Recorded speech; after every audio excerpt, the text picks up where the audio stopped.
Good evening, I'm Adventure Argonaut. This is Rogue Trader, and we have been captured by the foul Xenos, Drukari, and there's a thought-stealing maggot in my brain, and I'm dying, and all that stuff. And yeah, we might have to. Well, actually, that sounds like fun. Like we have to do some gladiator stuff, probably soon. Last time we killed a big snake dude. My streams look functional, so let's go and play the game.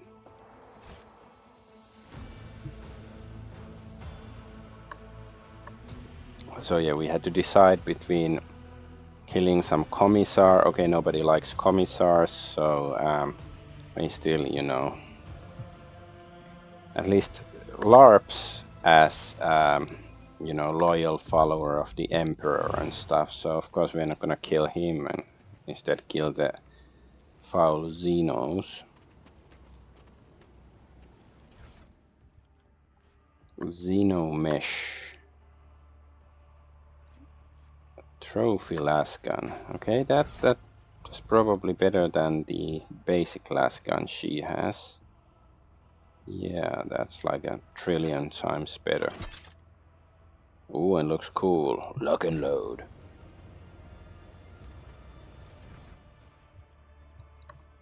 Heavy greatsword.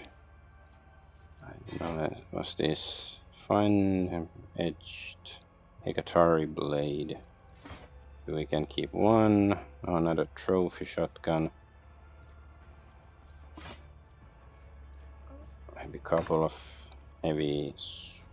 What's this? Heavy leather armor. Alright, let's see. We might need one.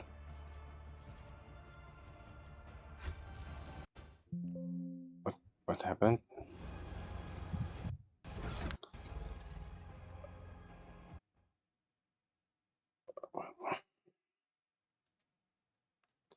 Okay, I don't know. Somehow we alt-tabbed out or something.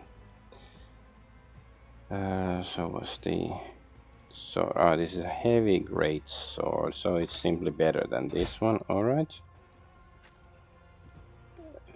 it's fine, I guess.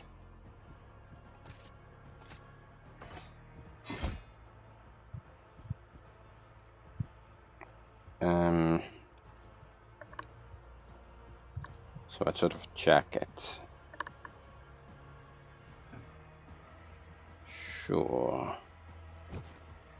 Yes, that's slightly better.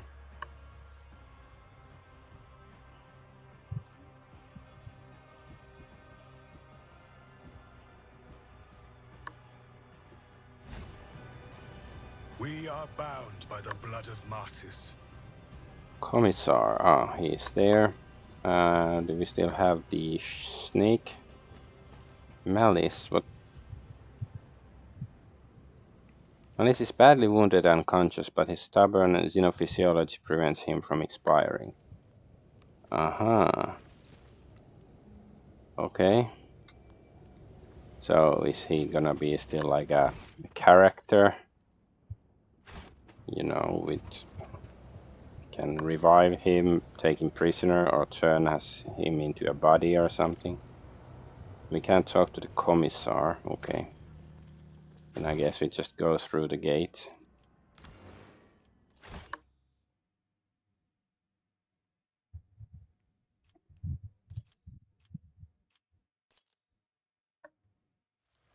Okay, let's go. Arena, Elder Scrolls.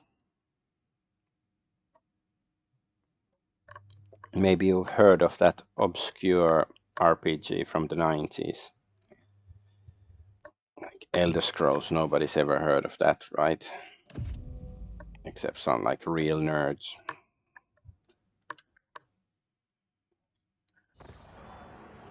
This banality of violence is dull. I crave subtlety.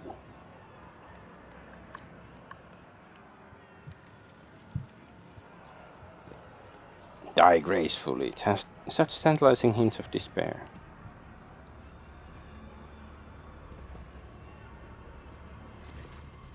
Rage of the arena. The moment you cross the portal, you realize that something is amiss. The thousands of Drukhari all around you, the towering bulk of abnormally bloated muscle whose face is hidden behind the black masks, none of it fits the Commissar's description of a quiet dock. So yeah, it doesn't surprise me that the Commissar betrayed us, or at least is very incompetent. You have brought good meat. You have done well, Commissar. The creature's guttural voice emanates menace. Examine the monster.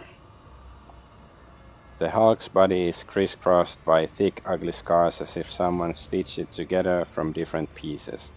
Its huge muscles are disproportionately swollen and riddled with peculiar wire-like augmetics running under the skin. Its backbone has been stripped of flesh and encased in a steely grip of a spinal transplant, and its face is hidden by a black helmet.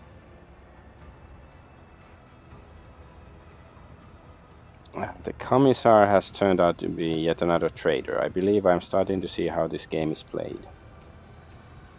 It's alright, you won't be so gullible next time. Oh wait, there won't be a next time. The Commissar makes no effort to conceal the sarcastic mockery in his voice. Farewell, comrades. Deceiving, manipulating, and nudging you towards your death has been an honor and a pleasure. The Commissar jumps into the closing portal before anyone gets a chance to stop him. Satisfied cackling booms from behind the monster's black mask. Foolish meat. Falls for the same trick every time. Here's what happens to you now.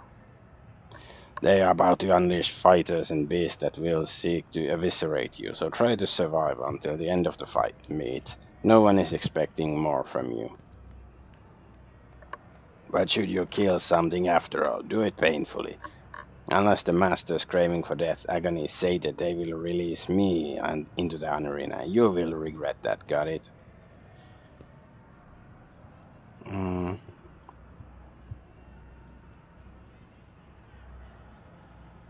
Yeah, dogmatic. Address the fighters. This abomination says that our death is certain, but even in death there is a choice, to be butchered like cattle or to die for the Imperium. Do not let the Xenos decide your fate. May you live this life with the Emperor's name on your lips. Yeah. 5 dogmatic. With a roar, some of the fighters make the sign of the Aquila and ready their grenades. Their pale fingers clutch the pins as they steel themselves for a fight to the inevitable death, intent on taking as many enemies of humanity with them as they can. The monster scoffs. Pretty words. I hope your death will be pretty enough to match them. Off with you, meat. I'm shocked that the Commissar turned out to be a traitor. Rejoice, spire dwellers, for I have come to slake your fatal thirst. May the vicious hunt commence today.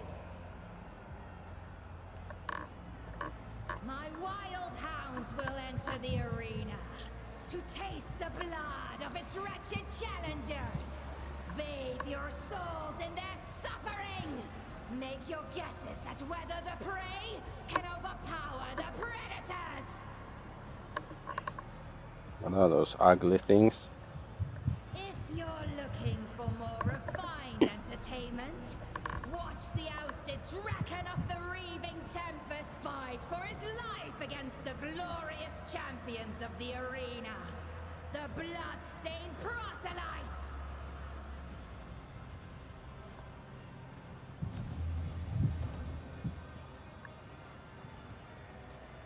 If your soul is so hardened that only the triumph of violence can soften its scars, enjoy the massacre of the fearsome Flesh Gorger! Today, we will try to kill him again!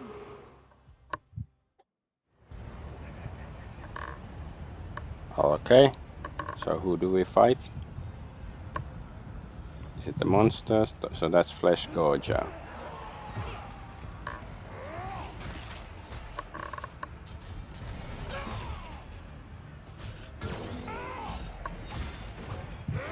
Damn, I hope we can recruit him into a party.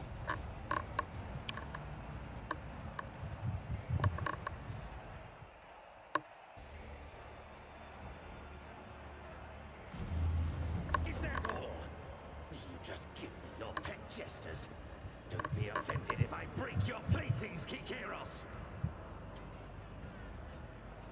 Kaikaros? I didn't say that. That's the name. Let the fatal thirst be quenched!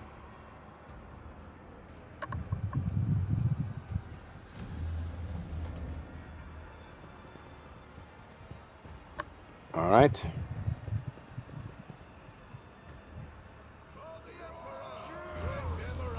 So yeah, we fight against those. Wait, do they have any weapons? Oh, the first beast destroyed itself or something. The world suddenly loses strength and certainty. Everything around you looks like a decoration and sham. Horror constricts your chest.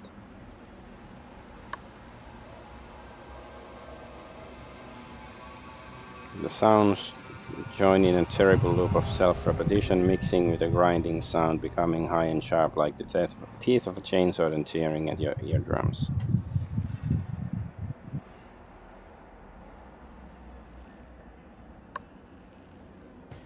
Alright.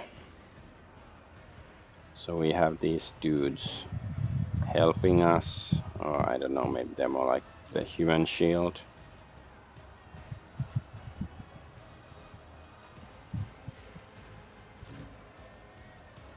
What fucking retarded game. I chose her, I pressed here, right? Yes, okay. Let's go like here, try to use his disability on them. Wild Chimera moves first. Ow. I will endure. Scared yet? How's you like this? I'm here, maggot. Hey, they're not completely useless. Or maybe they are. Okay. I'll do it. Didn't take damage. For the weak.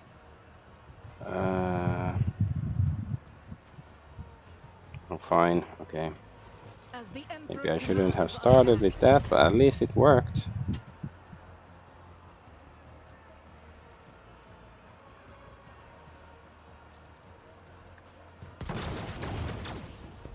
Okay, it's not very effective.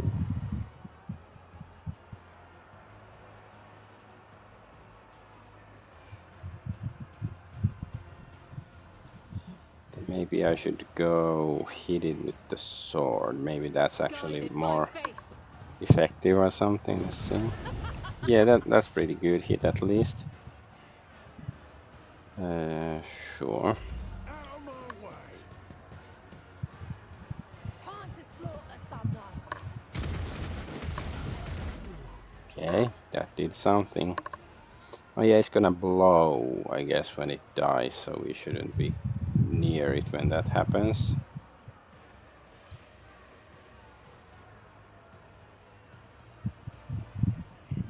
Or is it just like some effect? No, phase shift, what's that? Gates all incoming damage from every second successful. Yeah. So, okay, we should see the last. Okay, captive soldier deals. Okay, so we should start. Wait, well, before we shoot, let's use this. Let's go a bit this way, maybe. Rejoice. Okay, we can't give it to that guy now, whatever. I guess he can go here.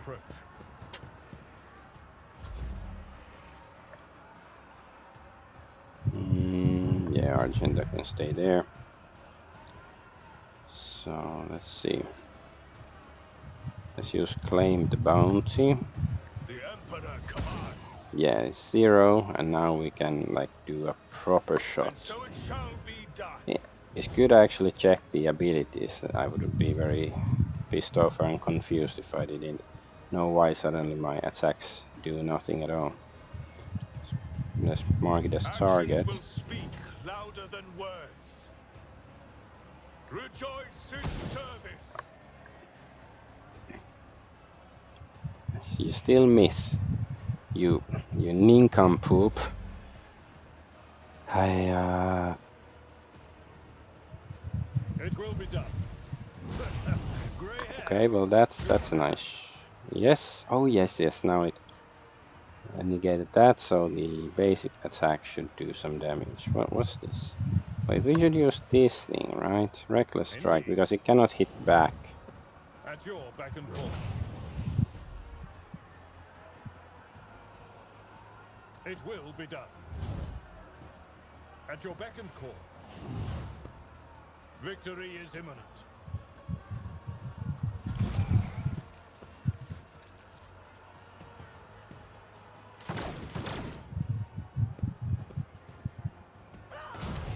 Nice hit. Okay, so now it's immune. Let's start with a kick. Seal with a kick. Right.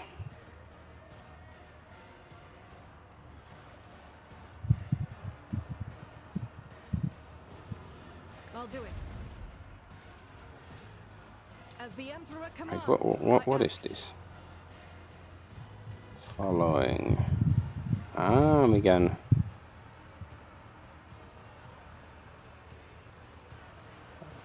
Okay, so I can get to Mr. Vanguard.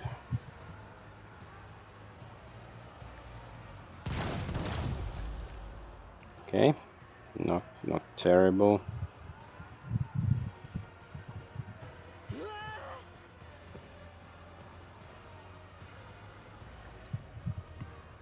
I'll do it. This is why I was chosen.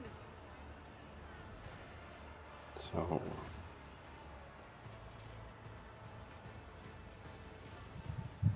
I don't know. Let's follow him because that's the ability. So job's done. Oh, okay. Caterers' hounds are dead. Oops. None of them. Pressed. I tried to pause, but it was a cutscene or something. Whatever. Caterers' hounds are dead. We've proven ourselves to Cultfield even take us under their protection, but there are too many of us. There can't be too many winners. Ah, so we have to fight against the other guys. Okay, okay. I thought it was just new enemies that appeared, but nope.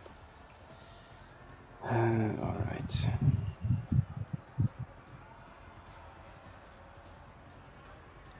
See. And so Okay, we killed one of them at least. rejoice in service. I will not be deterred. Nice. Ooh, didn't fall. Ooh, but we can use this. Let's mark the guy so In service. we should get some bonus, right? Claim the bounty. Your corrupt Nice. way has Ooh, failed you. splurt, splurt, splurt. Bloody mess. I like The it. Emperor commands. The Emperor commands you to die. So how many? There's 2 enemies. Oh, there and there.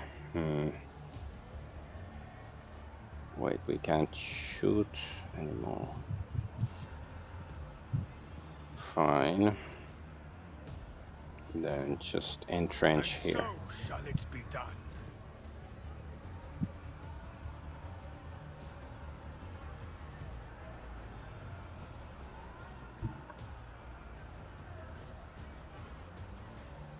My place is at the fore.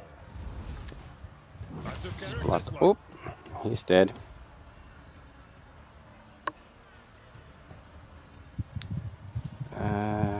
Yeah, maybe the shotgun isn't the best option here.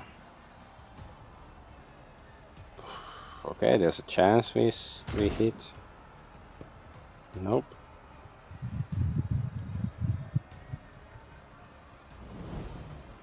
At your beck and call. Does this guy have a gun or? It's not like it. He has a gun. It's not like it actually matters. It will be done. Yeah, especially since I At your can do beck and this call. both. Even this one. I've suffered worse. Why didn't Argenta get a turn? There's probably a good reason for that. My enemies shall be crushed like dust beneath my feet. Rejoice in service. Another step Nice. towards our ultimate victory. Fallen Dragon has defeated best warriors in the arena. Cult appreciated Marachai Edurush has been granted right to join the Bloodstained Proselytes, our circle of champions. Okay. It's nice that we can see all of the text because of how the camera panned there. Oh well.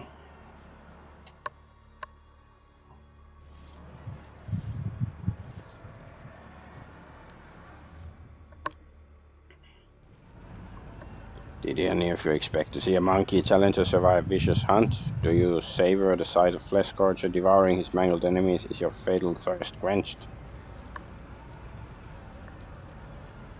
There's the what's that guy's name? Flesh Scorcher? Yes, it's quenched.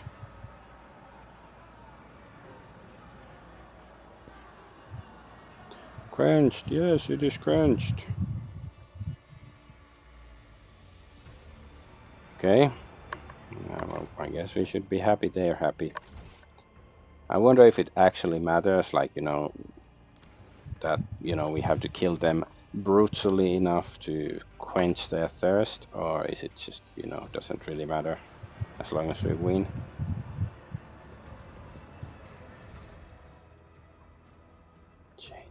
Yeah, no more chainmail bikini. I guess we can get one more heavy great sword. Yeah.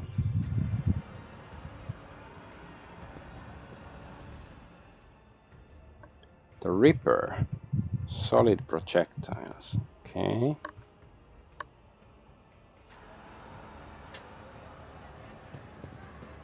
Oh, the doggy has something too. Arena's Beast Claws. Intimidating monomolecular edged claws capable of tearing through solid plastic.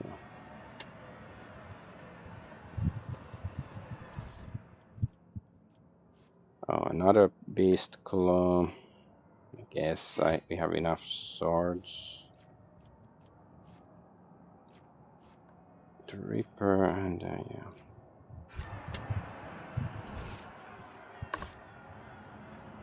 Oh, there's the other arenas. Okay, next to us or something. So can we... There. Can we go? I don't think we can go there. So are we supposed to head back this way? To the streets of the chasm. I guess. Alright. I think I saved already, but let's just save. Here.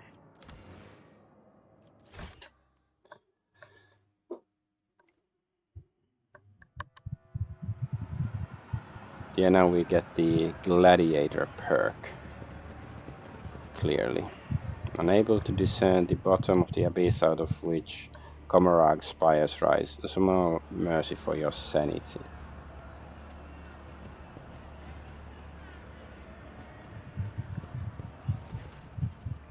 You follow Argenta's gaze to the soaring Drukharic craft and the squirming bodies nailed to his side. That's Sergeant Vigastis. I recognize him. I know his voice. Adolf Argonaut, help me. We have to save these people from this torture. Oh yeah, she didn't say anything when we found out that the commissar is a traitor. And also she should repent for her lack of discernment, because one reason why I didn't kill him is because she vouched for him. One of the Drukhari on board sneers upon hearing Argenta's shouts, eliciting a wave of approving cheers. The Drukhari kicks one of the groaning bodies, blatantly savoring his untouchability. Impossible. Abelard shakes his head, looking at the prisoners. Aim and shoot the figure that Argenta pointed out.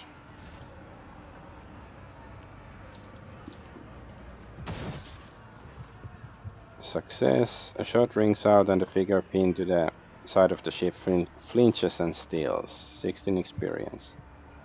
Argenta freezes, then turns to face you. Her eyes are brimming with rage, astonishment, and unending sorrow. Her face momentarily twists into a grimace, but then she drops her head and begins whispering words of prayer.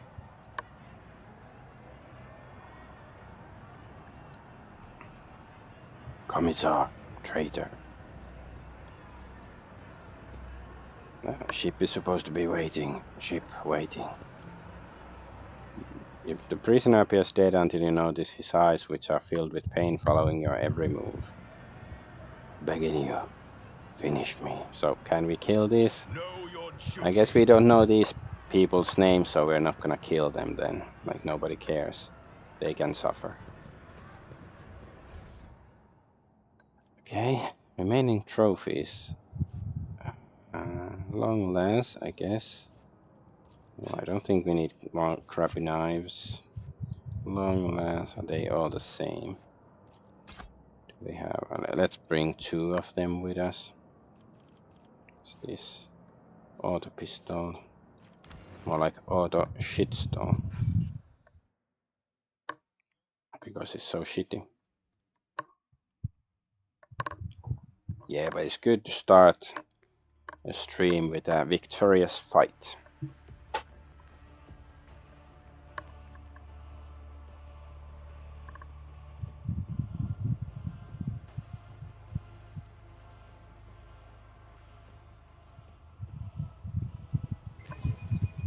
Yeah, I do hope, like, we should give the commissar to somebody who's good at torturing, because he used the emperor's name in vain, as it were.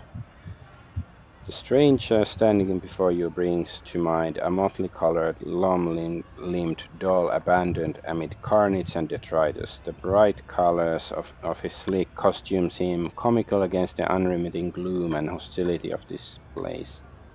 Only the sorrowful horned mask that hides the face and the dark hooded cloak he wears pay tribute to the overwhelming air of hopelessness. Every move the Xenos makes sings with theatrical precision and a predator's grace. You cannot decide if this person is an accomplished dancer or a master assassin. You had already recognized the creature during the trial, but now with the Drukhari poison purged from your body, your mind is clear. Wait. I guess it means like, we are not poisoned, but we still have the maggot in our head, right? Shiver runs down your spine. This is a Harlequin, the deadliest of all Eldari warriors. You have heard of small Harlequin troops taking out entire armies of enemies, whirling into a mesmerizing and terrifying dance of death. This crib of putrid flesh offends your taste? Oblivion comes now. Hear its nocturne plays. I'm that starlit strain that chills the soul, the peace that doom throngs pitches into dance. You are among them, merchant vagabond. So tread the steps, I say, escape fate's grasp. Okay.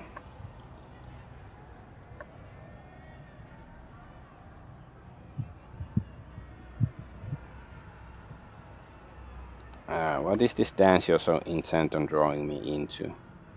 The steps you know already, vagabond. A knife-edged minuet you must perform between oblivion foes and your own friends. So heed my sonnet well, it holds the key. A melody of snarling agony, beguiling now by rending flesh bewitched. Through sinew, bone, and grisly pageantry, it calls the blood-soaked drape to come unstitched. A haggard chorus in the hall behind, their flesh employed to serve the maestro's art.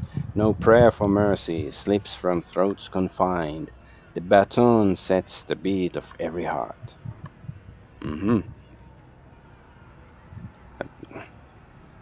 Maybe I'm dumb, but I don't really see any much useful information there. And entrails are for him an instrument, and veins a living stave sans parallel. Yet death to him is no impediment, for corpses tunes do carry just as well. Through spectacles of blood and gore forged past, should crave your eyes to glimpse sun's light at last. So is it talking about the flesh sculpture?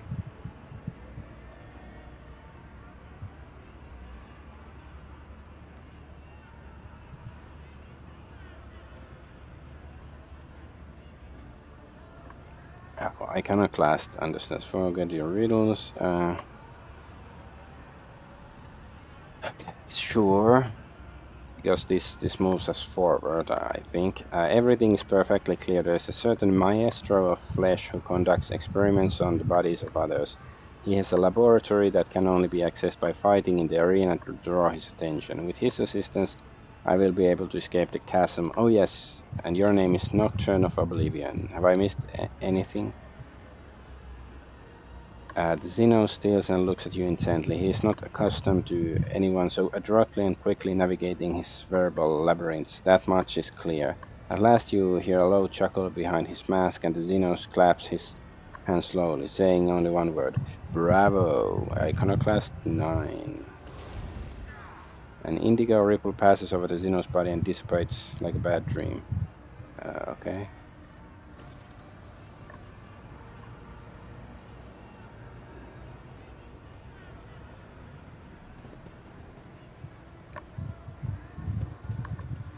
So, can we go to the anatomical opera now? Wait, there's broken something. Oh, broken cap. Okay, that's just NPCs that you can't even talk to. Stranger with wings. It just okay. I sort of wanna succeed in this role.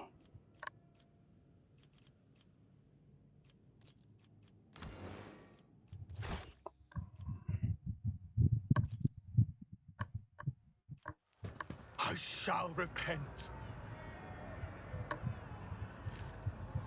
Okay, it's failed. Let's try again. Because I'm curious. I don't think it's like gonna be that relevant. Like, you know, oh, maybe he used a teleporter or a personal cloak or something.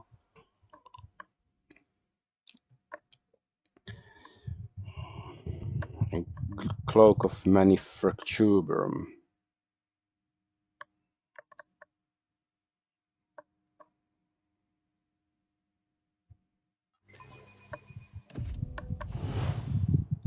Let's try again. I have proven myself yet again. The ease with which the flyer took to the air, so he flew. I didn't see him fly. I think he just disappeared. So the ease which the flyer took to the air suggests that their body must be extremely light. Even small projectiles must pose a grave danger to them mid-air. Okay, let's shoot the guy then. We shall reclaim what is rightfully ours. Yeah. Flash of searing pain causes the contents of your skull to burst into flames. Yes. Have you seen the fresh meat in the arena? There was an exceptional monkey. That's me. You're talking about me, right? Can we go to the opera? Meet. The master ordered that you be let through. When you approach, a few augmetics spring to life inside the monster's bulk. An injector hisses, filling its blood with compounds that cause its veins to bulge and its muscles to swell and twitch spasmodically. What kind of creature are you?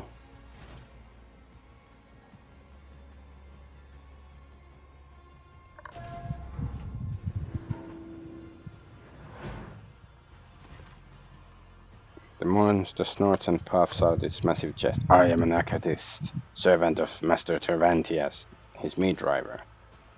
So is this the guy that the Harlequin mentioned? I mean, you know, the Master Tervantius.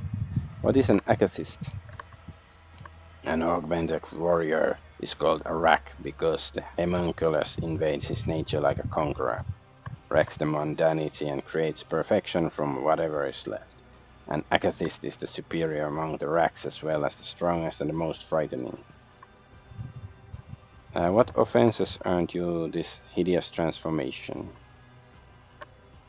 Not offenses, labors. I told to be granted this honor. I begged for it, and I received it.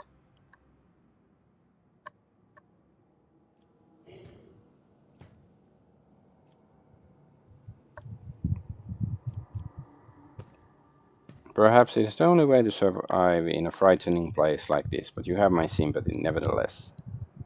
It is the weak who need sympathy. I am not weak. The roar is magnified by the echo inside the helm and hurts your heads.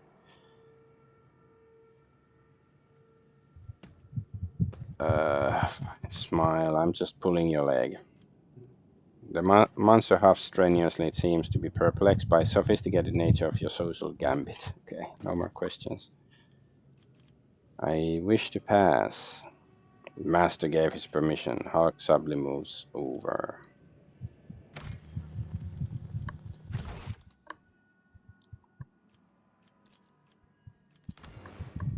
So what do we find here? Will we find any of our old companions?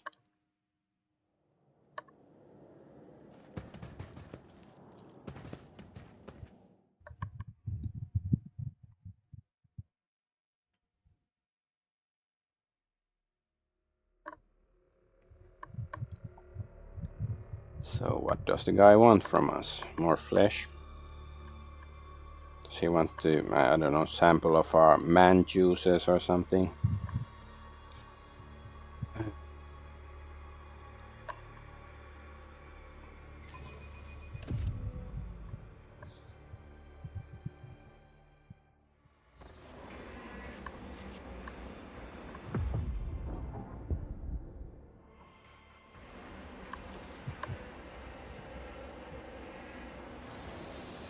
Oh, I have a headache. I shouldn't have drank all that Saurian brandy.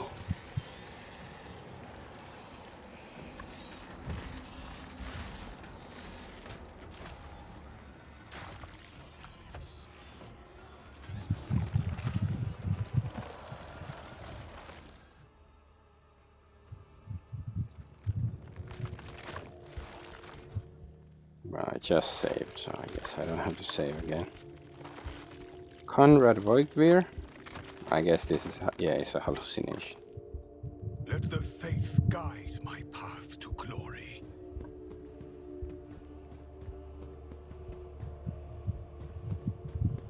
Mort? Is that the guy from Planescape? Torment? No. Corpse hanging from the structure turns his flayed face to you and with a crack and snickers. Cervantes Ethelred. Oh, Ethelred. He was an okay guy. Although at first he seemed like an asshole, but I think he was a decent guy. He died for the Emperor and all that stuff.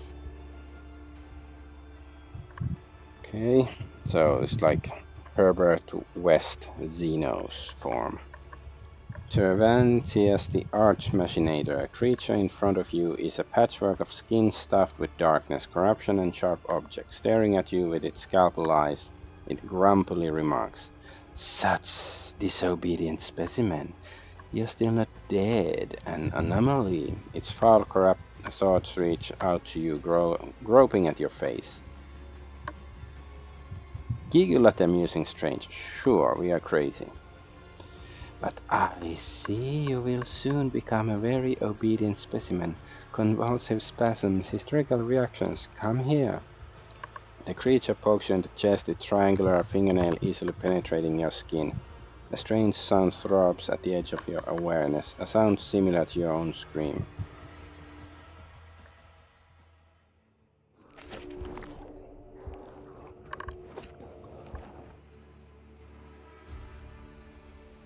A grotesque spider-like figure looms over you, its limbs wave frantically, chittering and clicking as they rip something apart, then stitch it back together.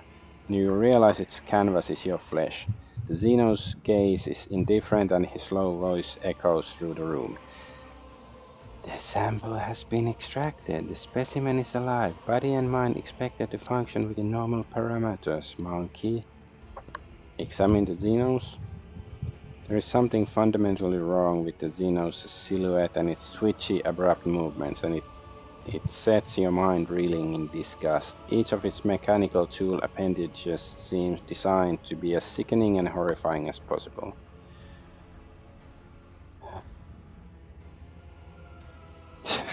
By the Emperor will make you pay for your profane experiments, like he saved our lives. Let's, I don't know, like, aggravate him. What happened to me?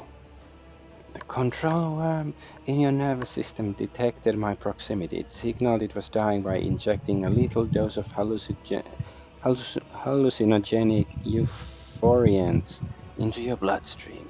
A resourceful individual. The thing in my head is your pet. The Drukhari holds up the pale maggot, the same one you saw in Marajai's hands. As you watch the tool appendages perform a swift dissection, the maggot's flesh bursts under the scalpel-like claw and blossoms into a disgusting slimy flower. The Xenos' slow manner of speaking creates an unnerving dissonance with the frantic movements of its limbs. I grew this specimen specifically for you, monkey. During your interrogation, it intoxicated your feeble senses to limit unnecessary resistance. What a curious experiment it was. I usually extract control worms from specimens posthumously. You possess some degree of bodily fortitude. Zeno suddenly lets out a spiteful cackle, a surprisingly lively reaction from such a cold creature, which made an unpleasant surprise for Dragon Marajai, former dragon that is. That foolish whelp expected less of you, and you humiliated him. It gave me something to think about, a good specimen. He ruined the trial and humiliated Marajai in front of the Council of Archons.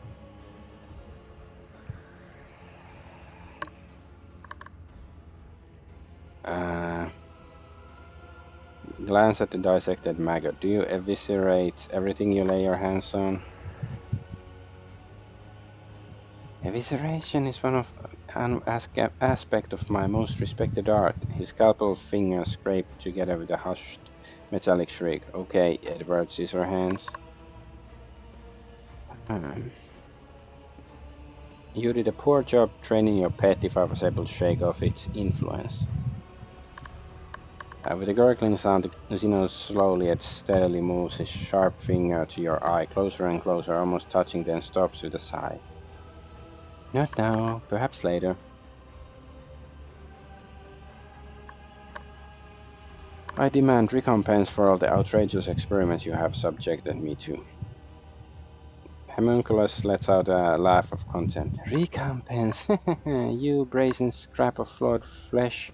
I did you an honor by lowering myself to interacting with your trivial organics branded by inferiority.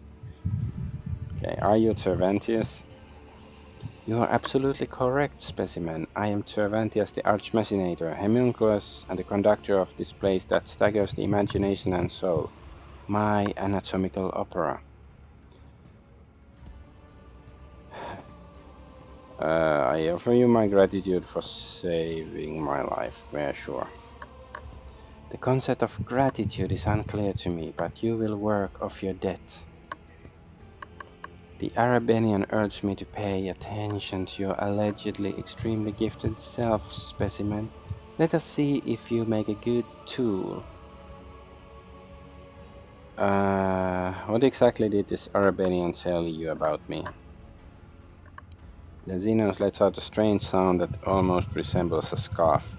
This information should not burden your undeveloped mind. The Arabenian told me enough to give you the chance to enter my anatomical opera. That is all you need to know. You, a Drukhari, would do business with a human. How remarkably open-minded. Do business? The homunculus looks puzzled. I will do no business with you. I will use you. You survived the battle in the arena, which means you have the uncommon parameters for your kind. You are a lesser organism, true, but the towering heights of my wisdom make it difficult to distinguish between your inferiority and the inferiority of most of my kin. Okay, what do you want from me? You will return to the arena of the fatal thirst. You will kill a few of the witch's fosterlings for me. You might even spill the blood of one of the bloodstained proselytes. The homunculus looks past you as he delivers his imperious speech. They are long overdue a small lesson in humility. They have forgotten their place. They lack respect. They do not appreciate my work. They fail to recognize my authority. Still staring into the distance, he continues to list his grievances with maniacal thoroughness.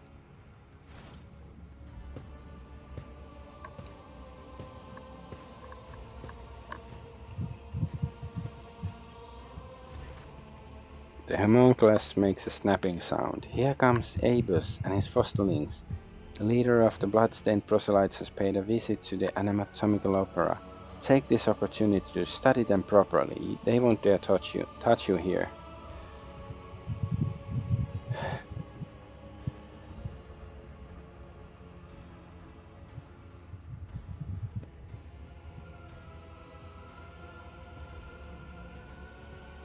I do not serve enemies of humanity, but I never turned out an opportunity to kill a few Xenos. The response is acceptable. If you behave like a good specimen monkey, you may eventually receive my help in escaping Camera. Obedience will be rewarded. Take your crude gear with you. I abhor such technological banality, but the creature as undeveloped as you may find it of use. You hear one of the joints in Cervantes' arm click. Once you're finished with this, go and look at the ones who will be your executioners when the time comes for you to die. So 100 XP. So what is he giving? Is it like all our loot?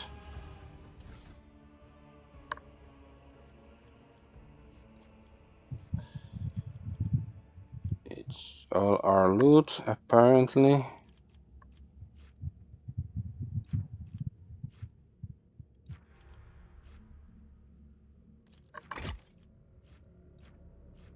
Let's see, is there like stuff here that we want?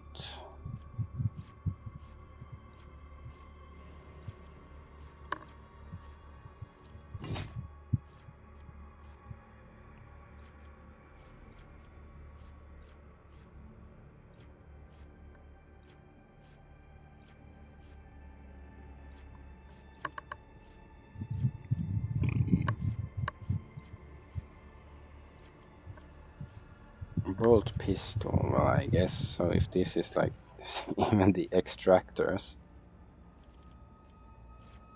I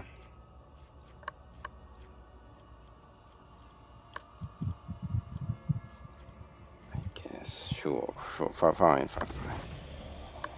The sheer primitiveness of your technologies. Go, specimen, deliver Cervantes' message of blood to the arena witches. The homunculus gestures imperiously at the exit. I would like to speak with you about a member of my retinue who was delivered to you. So who's that? Which specimen in particular interests you? I guess we're first gonna ask about Cassia. Because is she still my GF technically? My navigator Cassia was with me when we were captured. Where's she now? The female, with an exceptionally strong connection to the Veil, as well as a number of rare monkey mutations, most notably a third eye. I'm studying the influence of complete isolation from the Veil and the outside world on the specimen's abilities, sanity, and physical condition. She no longer screams inside her reservoir, but she is certainly still alive, and I am not yet ready to conclude the experiments. Earlier, the Xenos who lured me into that trap. Do you have her? She was claimed by my patrons from the cabal of the Reaving Tempest. I hear they sent her to the streets of the chasm to teach her what it means to be a Drukhari. She has many harsh lessons in suffering ahead of her. I'm looking for Tech Priest Pascal. The specimen prone to technomaniacal compulsions. He did reveal that name during his interrogation. The homunculus twitches his spindly blade fingers in the way an insect moves its legs. Working on him was a curious process. He resisted my enhancements with such intensity, but when the specimen fell into depression, so I lost interest and cast him into the chasm. A flawed specimen. He must surely be dead by now. I was curious to see what kind of symbiosis might emerge between rudimentary monkey augments and my own unflawed creations. Much like the cartilage infused with steroids will swell a subject's feeble body, a new computational circuit sprouted throughout his algorithms. I found the process enlightening. Those from my retinue deserve better than to be confined by you. Relinquish them. Cervantes gives you a look of confusion. Why would I, specimen?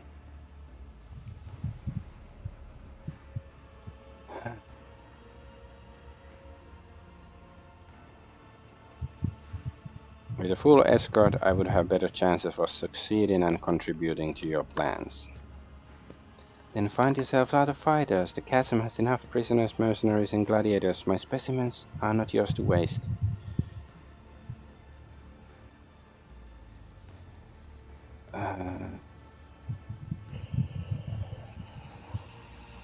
I will not stand for you keeping my companion captive. Do not try my patience, Xenos. Terventius hisses and jerks his fan of limbs fitted with sharp implants. Do not make demands of me, specimen, or I might decide that you are also in need of a collar. I will find a way to free them, no matter what you do or say. Once they have exhausted their utility, I will let you take the scraps.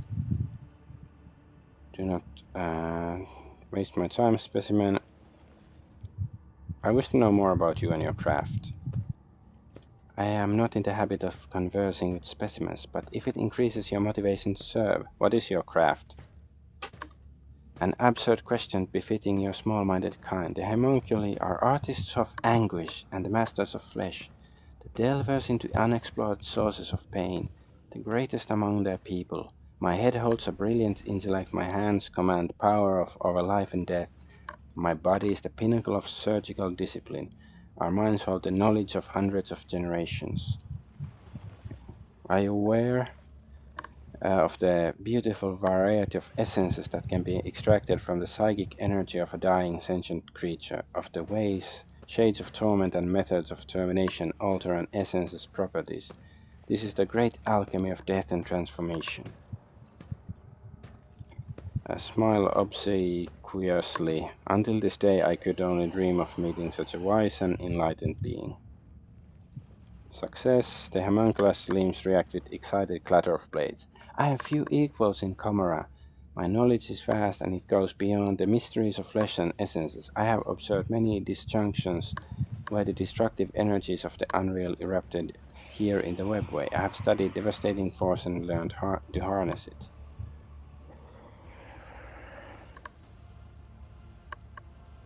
I have created stiflers to keep the space around the spire intact. I have touched knowledge so ancient.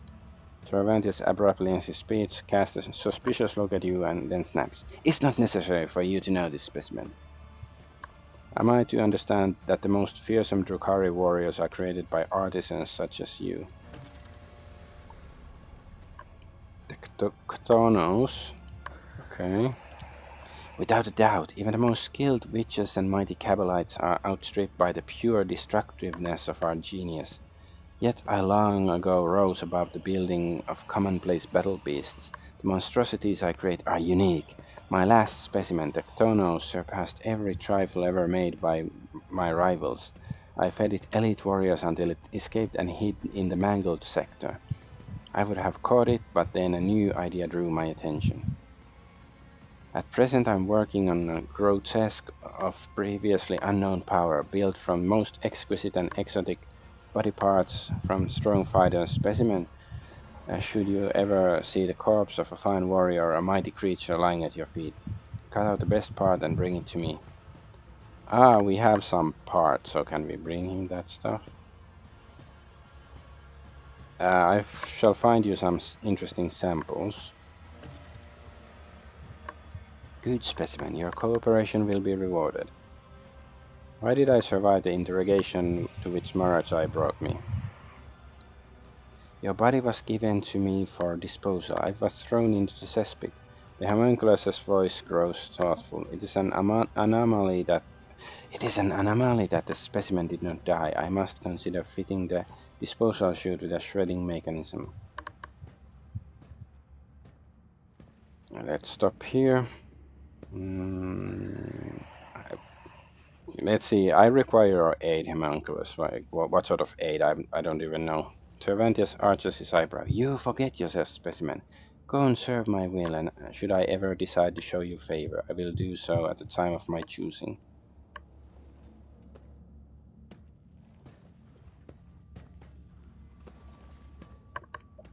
My success benefits you. It is reasonable for you to help me. The homunculus waves you off in irritation. If you're unable to make yourself useful, I would rather wait for you to die and find myself a better tool. You should be worthy of my attention, not drain on it.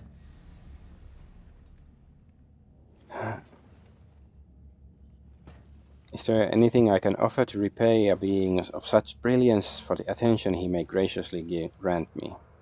Cervantes' smile is a strange combination of contempt and pleasure. Your paltry possessions do not interest me. If you had perhaps something that could intrigue a master sculptor such as I, perhaps a remarkable piece of organics, then I might grant you a few short moments of my time.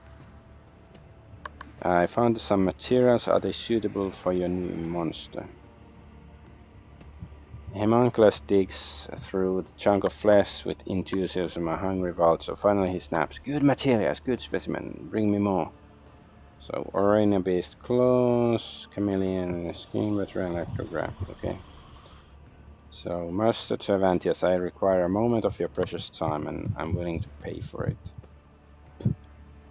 After rummaging through what you have, Cervantes pulls out a fragment of flesh that has caught his eye. He splits off a piece of it, places it in his mouth, thinks for a while, and finally concludes, Curious, you have earned my attention, specimen. Speak quickly.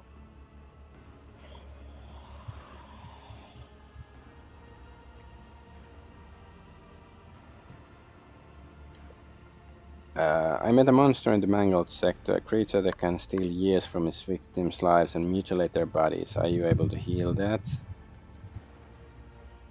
Cervantes' mechanical limbs start to wave with excitement. I recognize the mark of the Cthonus' exquisite feeding. What an honor it is for you to be a vessel with which my marvelous creation satisfies its thirst and to give you a modest life force, so it may be transformed into an energy converter. Fear not, specimen. It is within my power to reverse the effects of its touch. The Cthonus was an interesting experiment, one that could convert life forces of its victims into fuel, but it was flawed, disobedient, the specimen that escaped. He glances at you mockingly. I do not recommend escaping, specimen. The pain from the transformation only stops after I inject the blocker, and I only do it at the end of the procedure. Do you wish to spend the rest of your existence with the sensation of your skin melting and your bones snapping? So, did he heal Abelard from his oldness disease?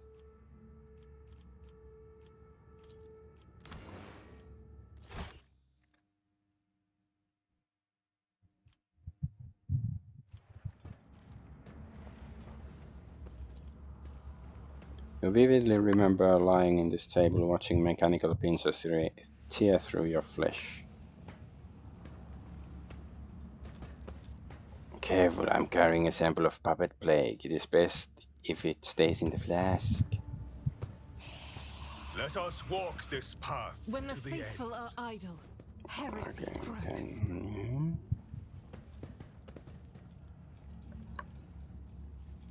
Plasteel discipline. Ah, yeah, we got this thing. So yeah, now we are not dying from the maggot anymore.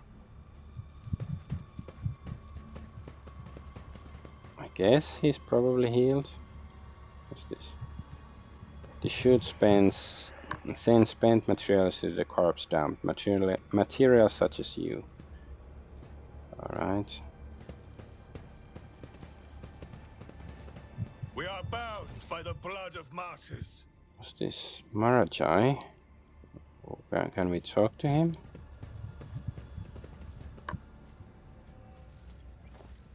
Ebus. The tall Drukari, whose body is riddled with painful-looking puncture wounds, dotted with metal rings and clamps, lets out a chuckle as you approach and begins speaking in his own language. Your elucidator hisses alive, translating the words. Look, Carrion, is this the monkey that cost you your place at the Archon's side? Martha's eyes flare with turquoise fire at the sight of you, an immediate and uncontrollable urge to kill. The Drukari seizes the blades hanging from his belt and freezes at the shout of the metal-studded Xenos. Careful with the meat of the arena, Marachai. If Sinisthoria is short on choice for her fighters, you will be punished again. She seems to enjoy pitting you against chimerae. Maybe this time she won't deem it necessary to give you back your skin after you slay them all. The motionless Mordecai turns his head towards his kin, and you notice a thin red stripe on his neck below his ear, like a fresh stitch.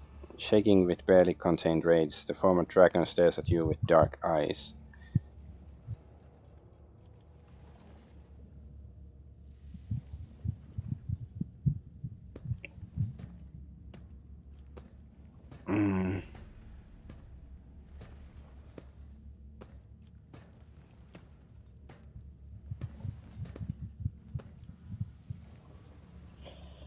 I guess we just... I don't think it's like, because it is theoretically possible to get Marachai to your party, but I think we are beyond that point in this playthrough. Address Marachai. I just wanted to get a proper look at you, humiliated, stripped of everything you were, and later I shall find a way to kill you. You think too highly of yourself, little beast. Pray you are killed in the arena before you know the caress of my blades. Abel's expression turns out, I'm tired of this noise. We must go, proselytes. It's time for our next training session.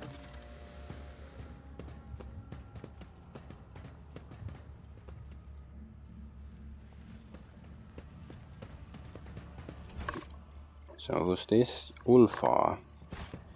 Who is Ulfar? And the bars of the cage are sturdy enough to stop Tank or the fury of a post-human.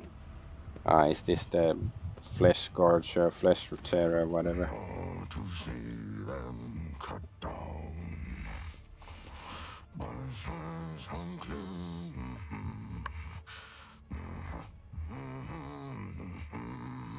Yeah, I guess he used to be a space marine.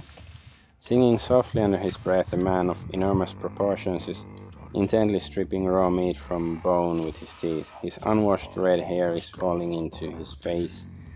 It is matted and blood-stained, and the aforementioned teeth look more like fangs than any human equivalent. Fury in chains.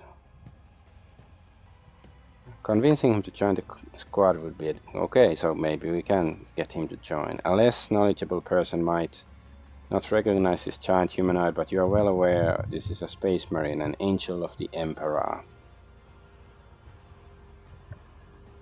Lord has succeeded. The scar tattoos on his body, which at first appeared abstract and primitive, together form the angular image of a wolf's mouth with bared fangs. This person must be the genetic offsprings of Leman Russ, the space wolf of Fenris.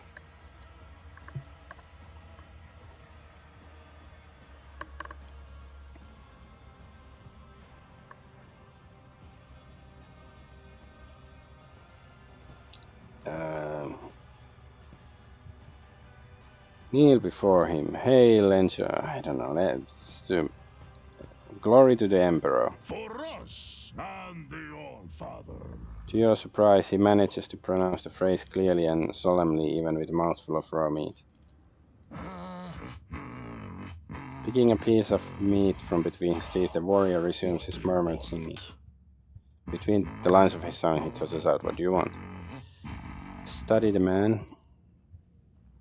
The huge body with straggly, overgrown red hair perfectly suits the deep, chilling voice of this man, or this beast in the guise of a man. Tribal scar-like tattoos cover his chest, arms, and back, and you glimpse intricate braids in his mass of unwashed hair. His body bears so many pale scars that you cannot count them all. His muscles bulge beneath his skin like boulders. He looks like a statue carved from stone. Gonna get some whiskey, because it's already, you know, it's evening already, it's not day anymore, so I'm not a drunkard. It is clear that captivity has sapped this prisoner of none of his physical power. Your assessment is confirmed when you spot the remains of a Drukhari in the pile of carrion at his feet, likely one of the homunculus' servants. Drukhari's flesh appears to be making a fine snack for your new acquaintance.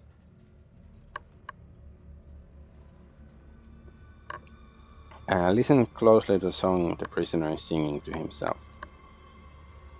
You do not know the language. The sound seems crude and mangled, but not entirely lacking the harsh dignity of a form of Gothic, while also sounding similar to the rumble of a landslide, sharp and choppy guttural phrases tumbling forth in harsh rhythm. Fellowship tried to join the singing. Success! You close your eyes and enter the flow of the song like slipping into a fast-flowing mountain river. Words rise up naturally in your mind. They are not the same ones sung by the prisoner, but you sense their aptness. Verse flows from your lips, full of surprising poetic metaphors and bloody details of a nameless hero fighting monsters under the light of unfamiliar stars. You are one who has supped the mead of the Skjalds, I see. In the long hall, some of my brothers would be eager to tell you of their exploits, so that you would sing a saga of their deeds. I guess Mjord means mead and skald, like bards and stuff. It's clearly space Swedish. It's nice to see that, you know, it took the Swedes 40,000 years to uncock themselves, but they managed, so I guess that's good. A warrior such as you could prove useful to me. To get what you want, you will have to convince two very headstrong individuals. Me and my captor. That claw-handed Xenos. Who are you? I am a wolf. At first glance, the man does not strike you as possessing great intellect. He's clearly more accustomed to mauling and killing than thinking, but you detect a certain shrewdness in his eyes. After looking you over, he says shortly, I am a wolf.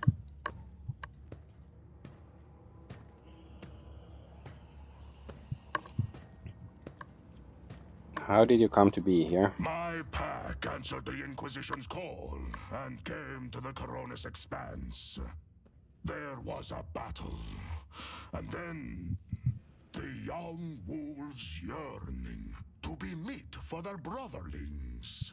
To a feast of bolters they went out roving.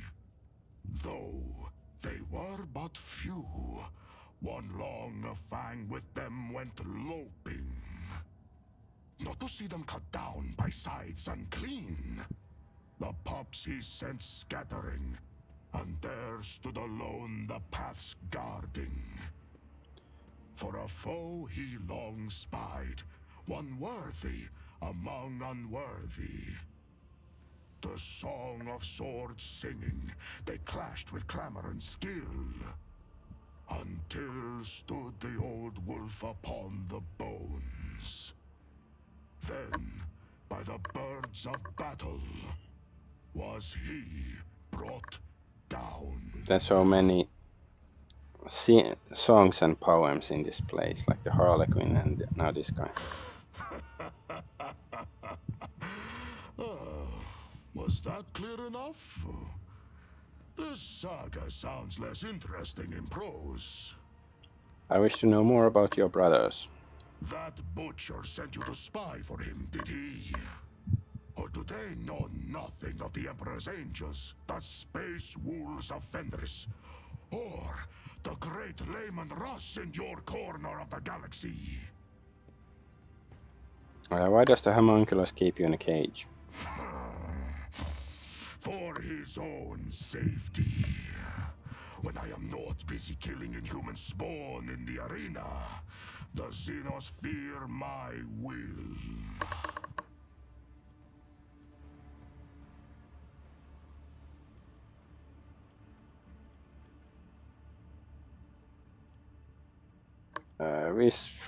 I don't know, it's like, if he sort of insults his honor, does he find like, yeah, I should try harder to escape, or will he just, you know, think I'm an asshole and refuse to? Maybe just this. We suffer the same fate. I was also captured by the Xenos, and they have forced me to kill for their entertainment. But we are not in a cage. I never imagined I would see an angel of the Emperor allow himself to be taken prisoner and to be content with his subjugation. Watch your tongue, servant. Or I will rip out your liver and eat it, so I can discover from what tainted source comes your stupidity. You must be planning to escape, yes? And why do you want to know? Point at the piece of meat in his hand. Don't they feed you? A predator does not eat only when it is hungry. There are many reasons to eat. Answer just as obliquely,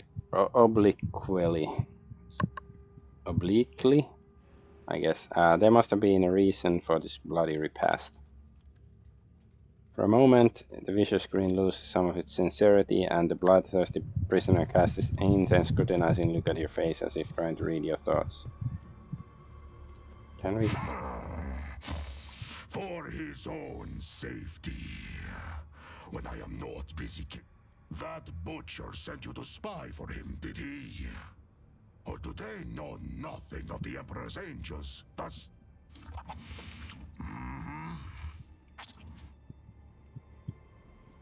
So did we insult him and now we can't get him at all? I guess I wanna get the guy. I'm gonna check online just so I don't like screw it up or something.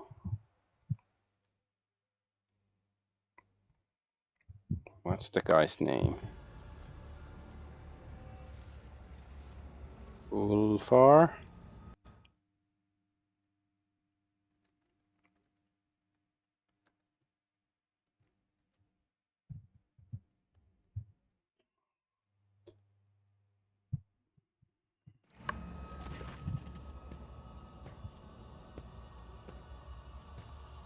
I am a wolf.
I think that's okay, but yeah, so apparently, let's see.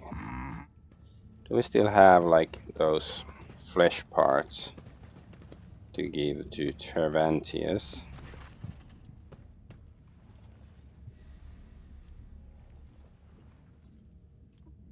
Master, allow me to take the space marine you keep in a cage. No, the homunculus snaps curtly and returns to his work, noticing that you're still waiting for something. He hisses irritably, still not taking his eyes off the experiment. If you wish to continue wasting my time with your pathetic bleeding and whining specimen, then you know the price. Pay or get out. Okay, I cannot pay now. Okay, let's go try to find some flesh to give him then. The divine watches over us.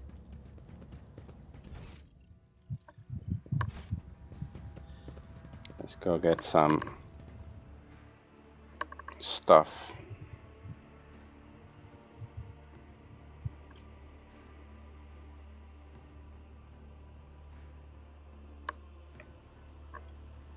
And I wonder what's happened to Malice, the snake dude, because he didn't die after the fight.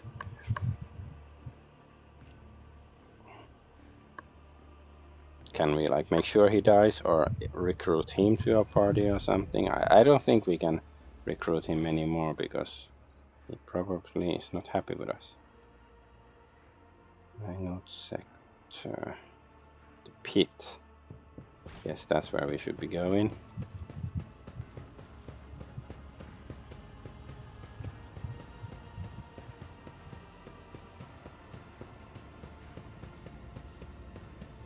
Oh, what's happening here? The Eldari runs a hand over her face before turning to you. Her pale skin is tightly stretched over the bones of her skull. Her eyes have lost their glimmer and her neck is stooped under an unseen burden, and yet you still recognize her. Early at Lanavis, the former companion and the reason for your imprisonment within these dark walls. Earliet glances at you, her eyes widening slightly, but that is the only change you detect in her tense expression. Whatever emotions she may be feeling, she's suppressing them. Elantash.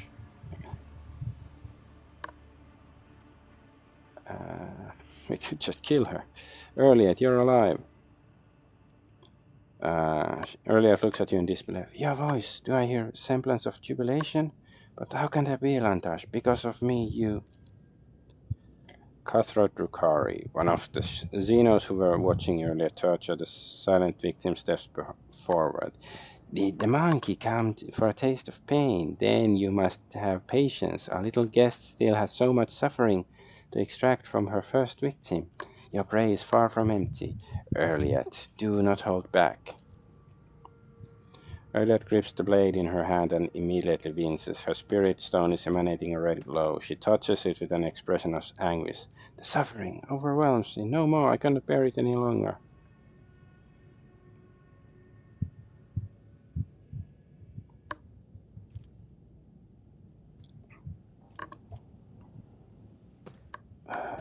Why are you doing this to her?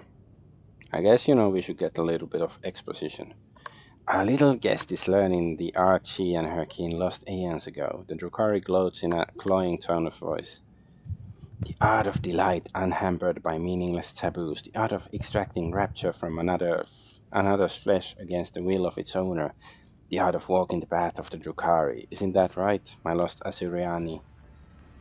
The path of the Drukhari. Earlier echoes the Xeno's words, and the sound of her voice is as feeble and hollow as an echo. Once Earliet opens her soul to her ways, she will have a home once more among our kind. If she refuses, well, then she will have to give up that bauble she wears as a flimsy shield against she who thirsts. But there is no cause for alarm. When we are done here, our little sister will need her spirit stone no longer.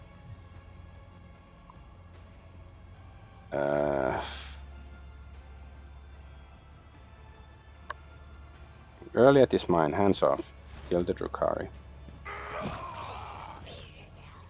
The Drukhari is too enthralled by the victim's torture to react in time. The blade goes through his throat and the Xenos collapses with a visceral wheeze. His kin move to draw their weapons but freeze, transfixed by the sight of their brother thrashing in agony. Earlier takes a ragged breath. From the Dark One's toy to a monkey's property, my path shows me no mercy, Elantash. Tell me, will your heart find the strength and resolve to forgive me? Allow me to share the path with you once more.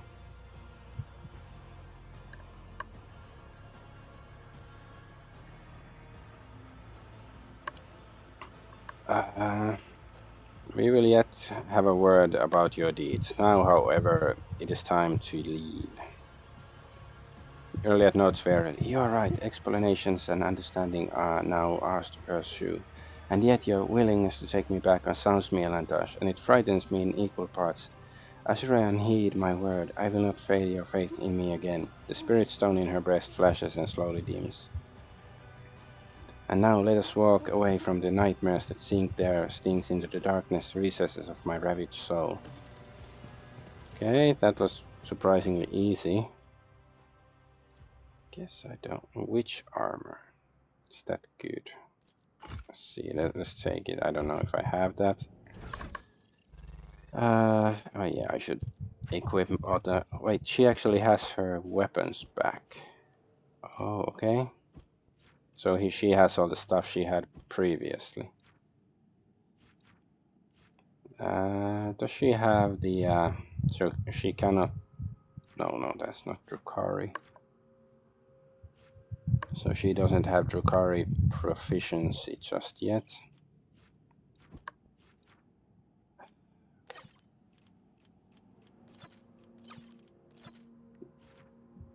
Alright, but, no, okay, they have their old weapons, nice. So I don't have to re-equip everything. That's very nice game. Like that's modern convenience. This certainly wouldn't have happened if this game was like, 20 years old or something. Like some things do change for the better even in video games and stuff. Oh, yeah, I have the hunting rifle, but let's see whether my Xenos gun is actually better or not.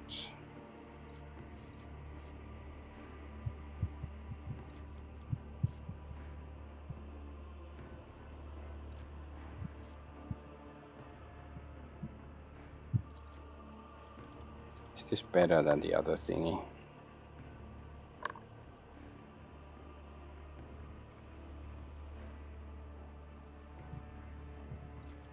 Maybe it's better. I know it's not for the neck.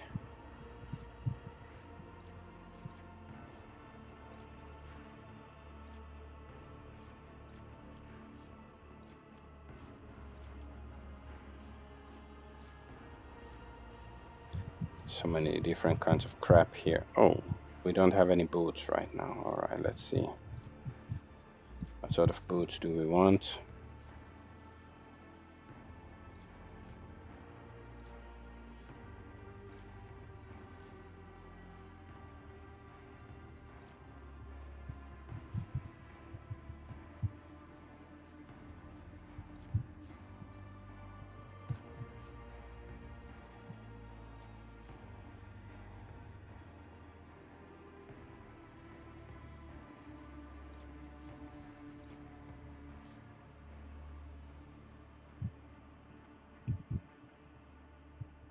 Maybe this one, I don't know. Burning cape. We have so many capes. Is there something useful here actually?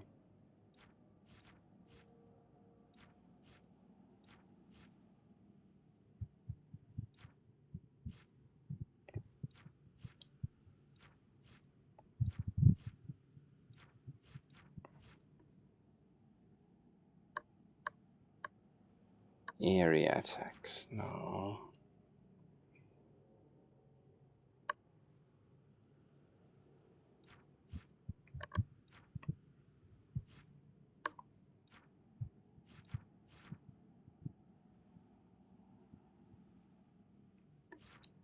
I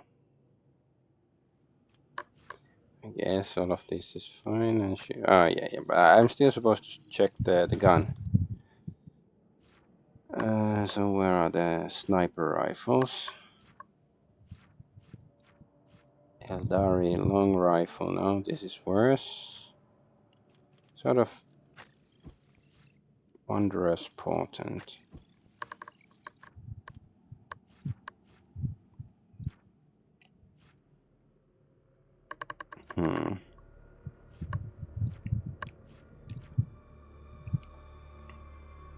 Can I just...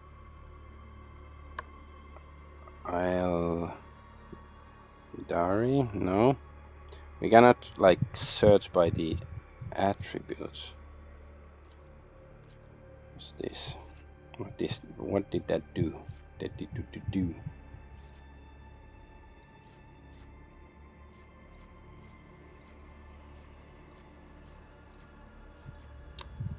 Well, yeah, I guess. This is the shotgun, fine. And she has her precise bolts, protector of the faith. Yeah, fine.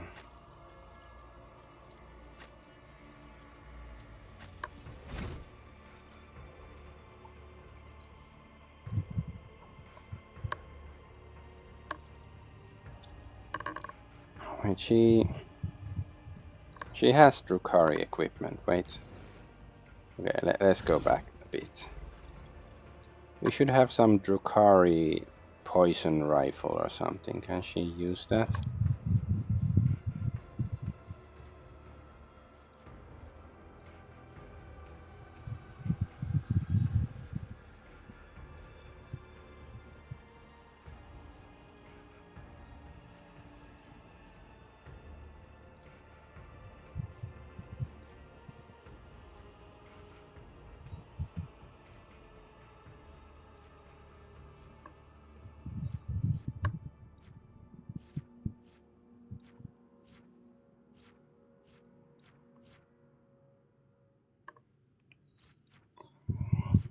We have some sort of Drukhari sniper rifle, like, yeah, this one. So wait, she does. So it requires Drukhari weapon proficiency, but we have this. We have Drukhari equipment, or is it? Does it have to be Drukhari weapon proficiency? Is that different? Ah, okay, it's different. Equipment means armor and stuff, I guess. Ah, okay.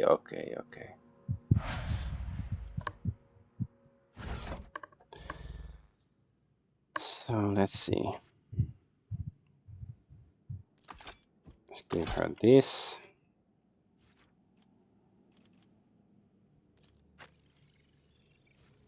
Wondrous Potent. And let's see.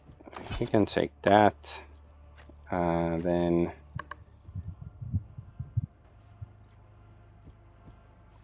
Shuriken pistol. Yeah, that. Wait, she could actually use this, but this is two-handed. Nope. Fusion gun is also two-handed. Still like a one-handed weapon, like a gun that's actually good. Mesova pattern hex rifle. Yeah, it's slightly worse than Starblight, right? Well, let's see the. Oh yeah, there's some special effect. Let's check that. Inflicts fatigue and slowed on the target. Okay, that's not that exciting actually. But this shot hits, poisons the target with viral toxin for 3 rounds if the enemy fails a toughness resistance test. Additional hit chance 25%. Maybe still take Starblight. It seems more like a special magic weapon with a unique name.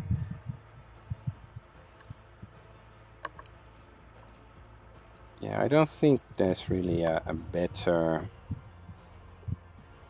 pistol for her. It doesn't really matter what kind of pistol she has. She barely ever uses it.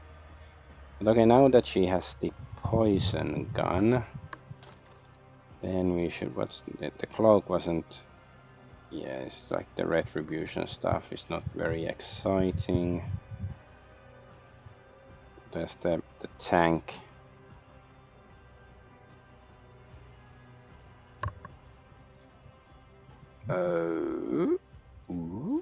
There's like among the cloaks. What's this order? Let's switch the order. It's weird. Why did it do that?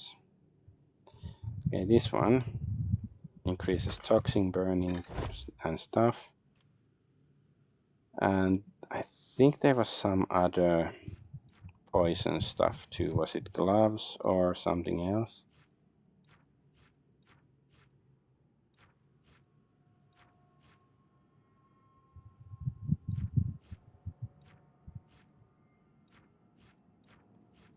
It's one of these things or something.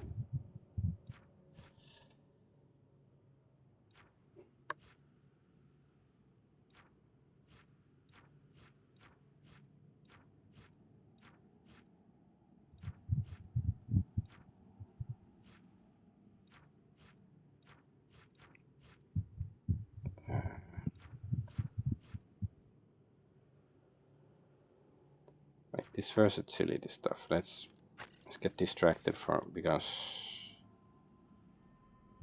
single attacks with bolter weapons automatically hit the target. It's bad, it's okay, but maybe that's still better.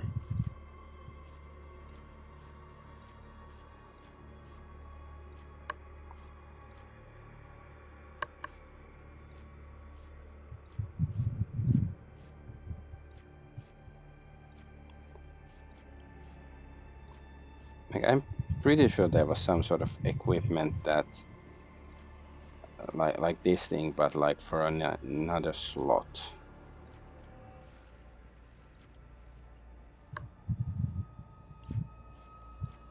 I might even, like, you know, maybe I've scanned it, but it's too much garbage. My brain cannot handle it.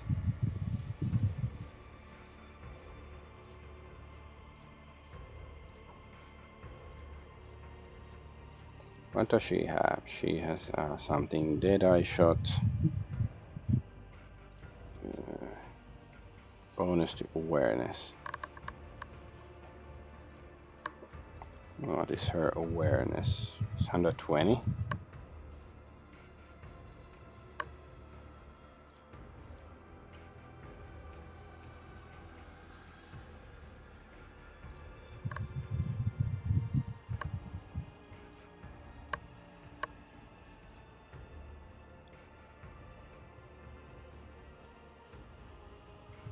Ah, she already has it. That's why I can't find it, because yeah, I equipped it for her because she didn't have anything better, and I was like sort of preparing for it. Okay, I guess mystery solved.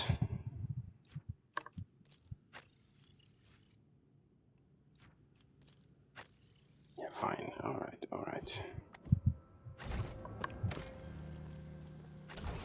So now we have 4 party members already. That's pretty nice.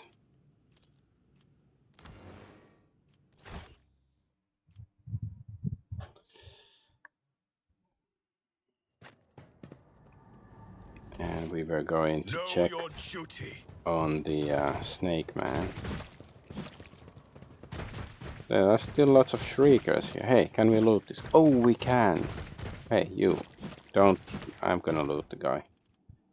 Knife. Okay, not that exciting.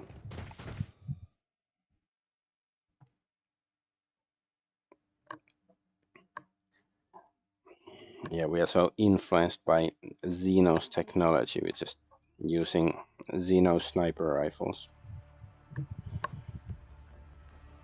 Like, I wasn't planning of making my, you know, main character a sniper, but I sort of turned that way. Like, of course, if we can find another kind of gun for him that seems good, then he can become, I don't know, maybe a bit more like Argenta in the way he fights.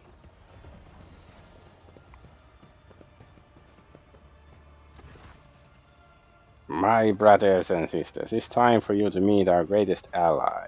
Israel, rogue trader Adolf Argonaut von Valancius himself is part of the resistance. I ask you, how can we fail with someone so mighty fighting on our side? The maleficent Xenos have already tried to kill him in the arena, yet their efforts were for naught. The Emperor protects. The Commissar gives his inspirational speech while looking you right in the eye without a shred of shame. His words draw smiles of amazement and exultation from the people around him. You have never seen any of them before. Traitor, you condemned them to death. You lied to us, and now I have come to exact retribution. The Commissar's smile becomes unpleasant. Sister Argenta, what are these accusations I'm hearing? Could it be that the horrors of combat have rattled you? Have you been blinded by the ensuing madness? He adds a well-measured dash of pointed suspicion to his voice. Or has our cunning enemy poisoned your mind with some wicked influence? Argenta, I shall be the one to dispense justice, and I shall do so at the time of my choosing. Success. As you will. Argenta sighs grimly. She glares at the Commissar and says with conviction, We are not finished here, Iakosotni. This is not a pardon. It's merely a sentence stayed.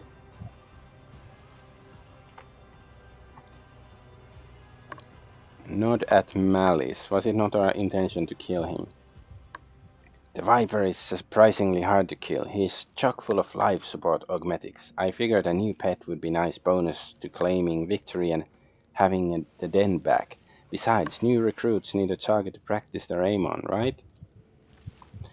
Malice looks horribly maimed. One of his arms has almost been ripped off and now is hanging by sinew alone. His acidic voice, however, is the same as before, and so is the bloodthirsty gleam in his eyes. Just their aim. What about their close combat skills? Let me out, make me suffer.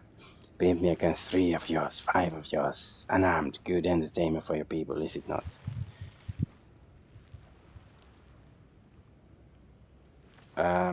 Here's my trophy, you know, not yours. Hand him over. Hey now, why don't we take turns torturing him instead? I'm not greedy. The Emperor doesn't like people who are. What? Not at the fighters. What do you think those people will to you if I tell them what your true business is? The commissar answers with a smug, confident smile. Care to find out? Let's see who they believe. Their brothers in arms who promises them an expeditious escape, or the highborn loudmouth without a concrete plan. I have questions about you personally. I got nothing to hide. There can be no foibles in a disciplinary officer's past and present. The commissar winks at you. Who are you really? What do you mean by that? Are you asking what my name is? I am Iagosotny. I didn't lie about that. You want to know my trade? I got none. I was born in a hive that was suffocating from overpopulation. All I did my whole life was just survive, using whatever means fate would throw my way. You want to know who I serve and who I believe in? Myself and myself. No one else. Maybe you meant to ask what my calling is. That would have been an interesting question indeed. I think I may be an artist at heart. A beaming smile lights up in the commissar's face. How did you come to be in Comorak? They were forming an Astra Militarum regiment on my planet. Thousands of morons brought the commissar's grog shit about rations and the glorious duty that is protecting the Imperium. I wasn't one of them, of course. However, it soon turned out that those thousands of volunteers weren't enough. That's when the planet's governor conscripted the entire population of 17 hive levels. Everyone who was of age. I lived on one of those levels. That's how I became a soldier, or to be specific, how I joined the Penal Legion. Our regiment was branded from the start for some heinous act committed by one of our dead predecessors. When they left us to die at the hands of the Drukhari, I decided I didn't eat enough crap out of the Imperium's hand. I beat our commissar to death and convinced my unit to surrender. That's how I ended up here. You look like you're enjoying yourself here in Comorak. You seem surprised. You're the rogue trader here. You're the one whose former life was sweeter than this one. But for a commoner like me, our beloved Imperium is just as much of a deadly, treacherous, deceitful place where everyone wants to use you and to kill you. The only difference here is nobody here demands that you jump for joy about the way things are. So yeah, I like this place more than any of my former world. Traitor to humanity. No more questions.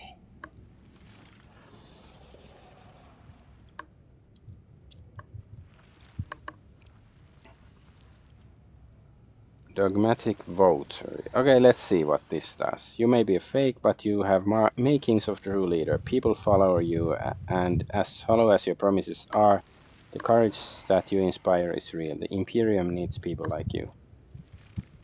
He barely stops himself from bursting into laughter. Oh, give me a break. I'm telling ya, Yako. Sure, the Imperium treated ya like a dirty cannon fodder before, but now it really needs you. I promise. Even if I were an exemplary leader and a real commissar. Who cares? This isn't the Imperium. The game is different here. Dogmatic +5. Instead of staging a fake escape, you could stage a real one. You have the resources, you have the people, so use them. The Emperor will guide you. Wait, you're serious? Escape from this foul nest of misery just like that? Yeah, right. Then again, I suppose I do have weapons, provisions, fighters. The commissar's mocking smile slips away, leaving him deep in thought, glances at you in surprise as if seeing you for the very first time. Do you really mean it? The whole thing about getting out here, starting over? Boy, damn it!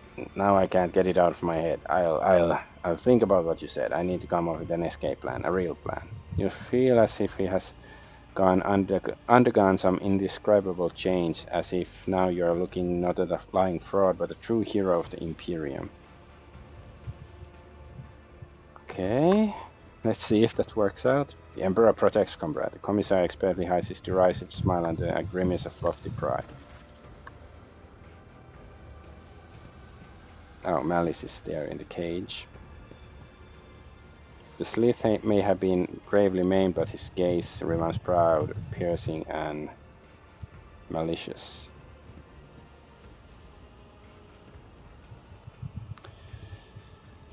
Okay, interesting. Why are my party members like chilling here? You came back from the dark, Owlcat, unharmed. How are you? My body has already healed. The wounds of the soul will heal one day too.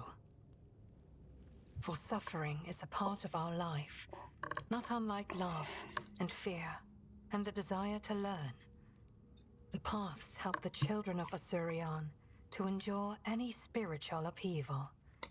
And you, Owlcat, did not allow me to stray from mine.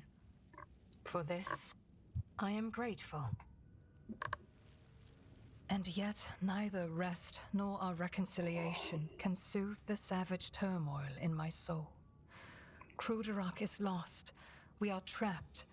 And the truth remains as hidden from me as ever it was. What happened to my kin? What happened to my world? And why did my dark cousin tell me less than he knew? There's a roiling darkness in Owlcat's emerald eyes that seems to search the very bottom of your soul. I want to know why you did it, everything from beginning to end. You are asking why? How could I have trusted a monkey, Owlcat? After Muaran told me that it was your kind that had attacked Kruderak. After I glimpsed a piece of Kruderak in your chambers. I saw that monkey hearts were full of hatred for me and my kin. And I saw how indifferent you were to the troubles of my kind. Hey, I was very helpful What for her. else was I to do? Of the two sorrows, I chose the one that was closer to my blood. So she actually did betray us. Which is why I tried to find my dark cousin on the day he attacked Argonaut. I used the commotion to slip away unnoticed and wandered the streets like a shadow in search of its owner. My efforts were futile. I returned to the palace in confusion. I waited for my fresh wounds to stop aching and for the watchfulness of the surrounding monkey to fade like the mist on an autumn morning. But still, I had my doubts. Perhaps, I thought, I should discuss it openly with you. That monkey Achilles. There was something wrong about him. He kept disappearing at night. So one day, I followed him. Achilles was contacting Marajai, using an artifact that transmitted his master's orders. That is how I learned that the burnt monkey was about to betray you. Which meant my only chance to discover the fate of my homeworld was about to slip through my fingers. I could not wait any longer. I killed Achilles, took the artifact, and demanded answers from Marajai. He hinted at where I could go to look for the truth. You know what happened next. What did you do? Did you kill Achilles? My words will hardly console you, Owlcat, but I killed the traitor. I fear the Dark Ones left too many scars on his fragile soul. Your loyal monkey broke, so I gifted him a swift death, free from the shame of betrayal.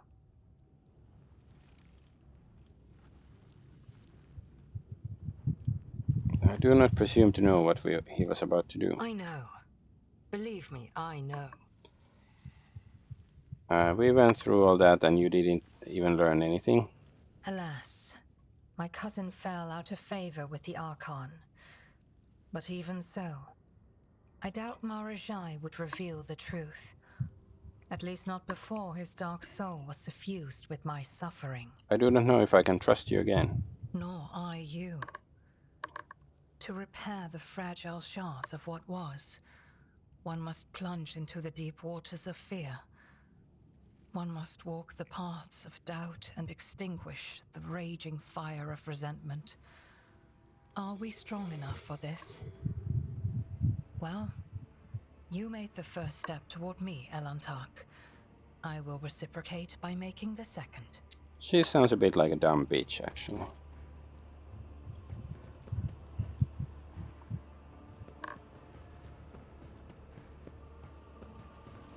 Rogue trader.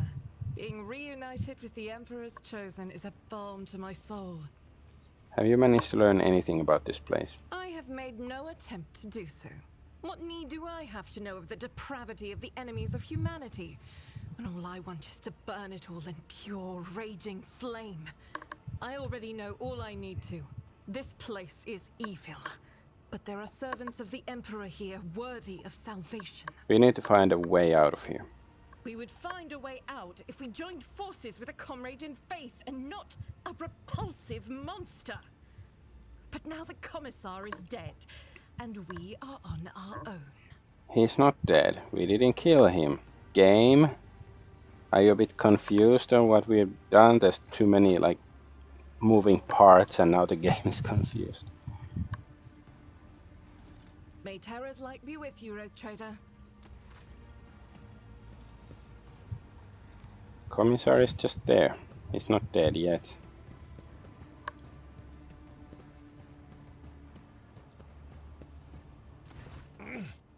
Lord Captain, I serve at your pleasure.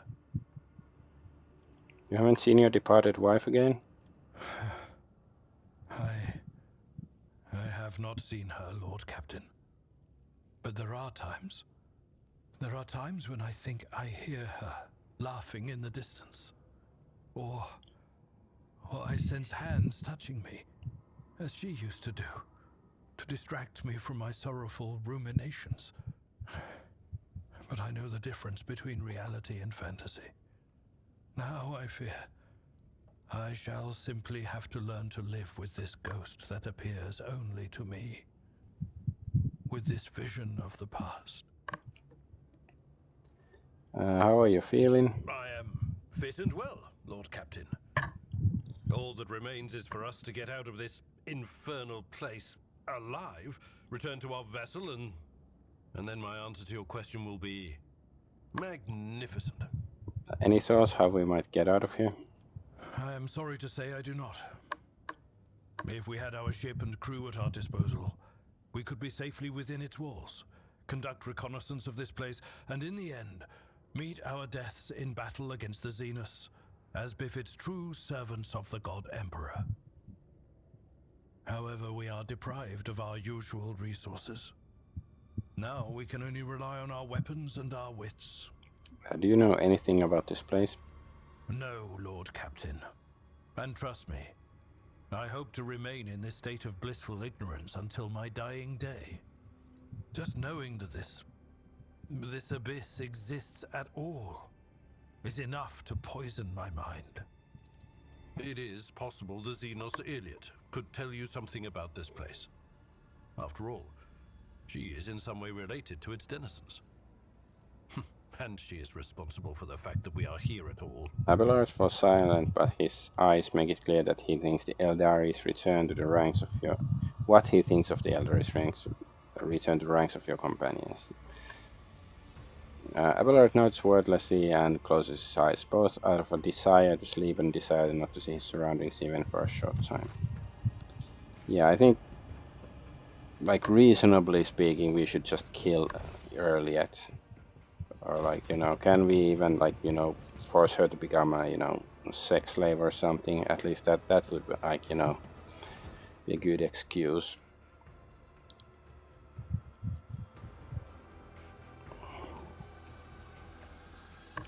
But it's like, so she'd rather trust the Drukhari than me. I've been very nice to her and, like, you know, help her look for her lost kin and all that stuff. That's just, but you know, she's a player character. This is an, you know, computer RPG, so it's like, you know, sometimes the role playing has to suffer for the on behalf of just, you know, game mechanics and stuff. Especially now because we're, you know, we have only 4 party members still.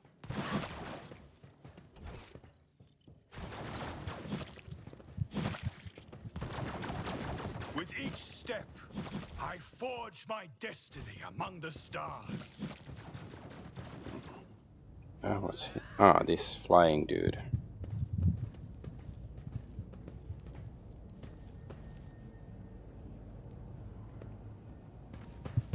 Oh. Examine I fragments. have learned much in my exile. An empty vial is lying on the ground. It contained ripertropine, a stimulant that heightens one's perception of moving objects but hinders their ability to see stationary objects. Oh, interesting. Yeah, I guess that makes sense. Like, you know, if you fly with your own wings, yeah, that might be an issue, dude. Yeah. The duty prevails.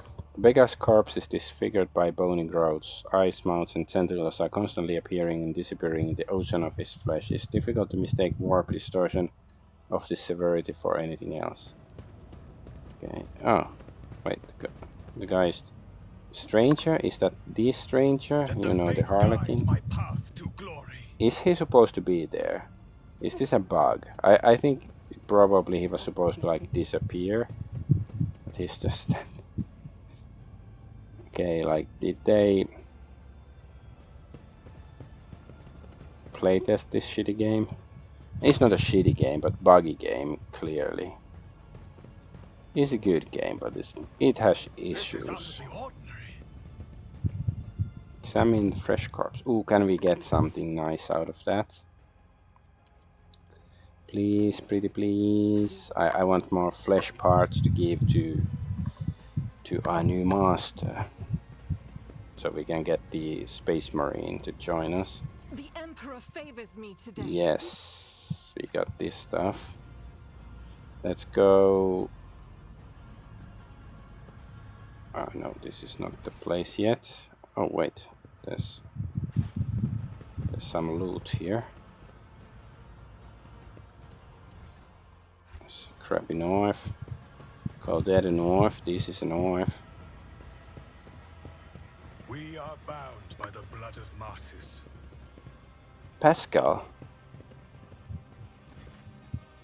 The crooked figure wrapped in crimson looks nothing like Pascal Hanneman, you know. Before his silhouette hunched through, it may have been under the weight of a potential coil, of his potential coil, used to radiate authority and the power of restricted knowledge. Now he simply looks broken. His raiment is soiled with dark red blood stains and black blotches of sacred unguents. His megadendrites wriggle sluggishly like dying snakes.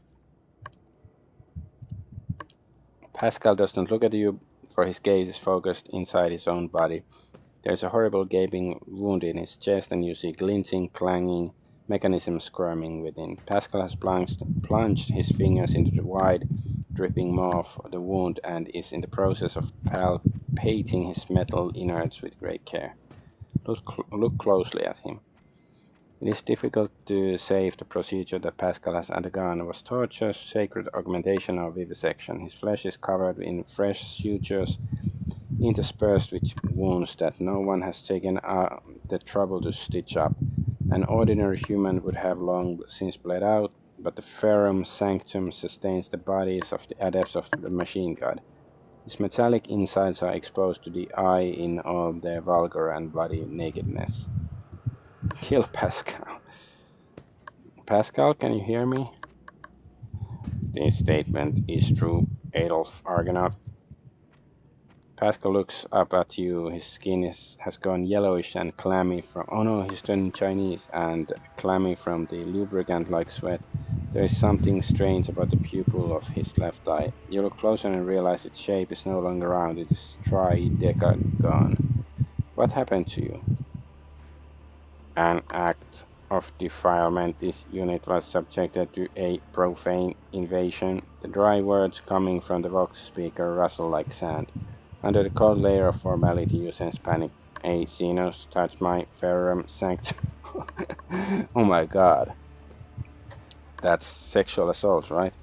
Removed parts of it and changed other parts. Branded my true flesh with ulcers of forbidden metal. What became of you after our capture?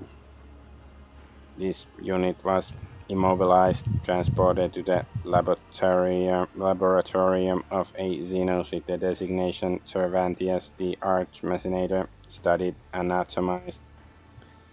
His voice begins to vibrate ominously as if he's about to burst into a hysterical scream. Then this unit was changed, its sacred augmentations were subjected to restructuring, complete replacement, modification. Then this unit received basic medical assistance. Then this unit. The voice from the vox speaker phaser whispered. Then he let me go. Where are the others? No data available. Optimistic projection. They are dead. Well, it's only Cassia who is missing anymore. Is there a way I can help you? This statement is false. The voice from the speaker becomes drier and calmer. The impure augmentations were inserted into the technical cycle of the operation of my true flesh. Their direct excision will, with an undetermined yet high degree of probability, cause the cessation of my vital functions. Pascal's fingers widen the edges of the wound. Blood mixed with sacred unguents trickles down with his wax-like skin. His sunken chest contains more metal than you thought possible. You see the grey tissue of his lungs pierced by dozens of thin tubes. An unfamiliar organ made of synthetic fiber imprisoned in a cage of protective rings.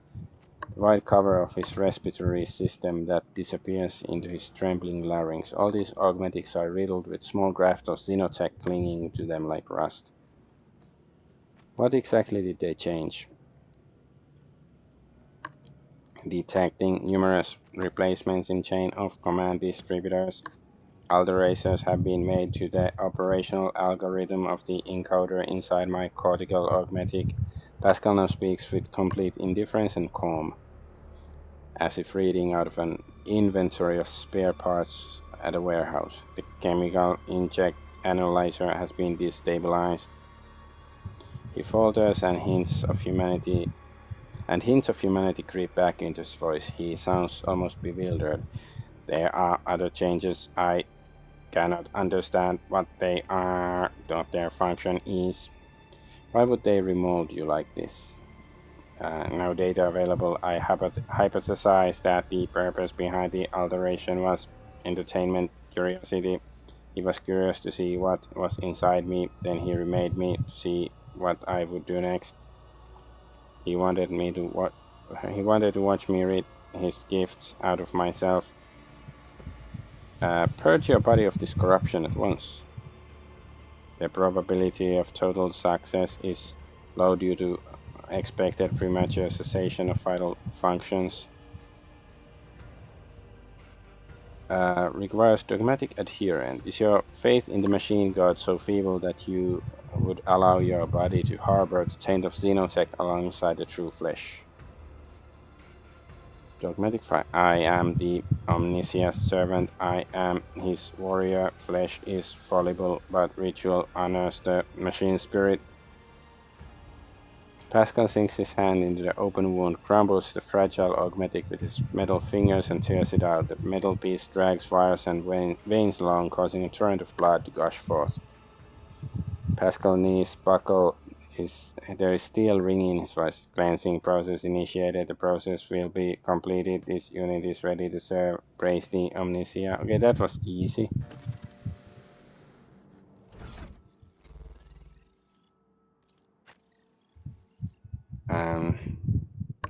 Yeah, he has his weapons and stuff.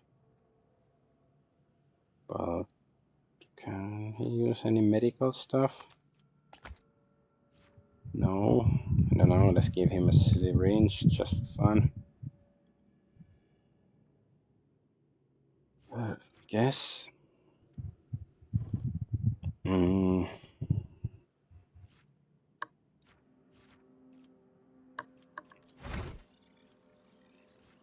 Purity of the true flesh.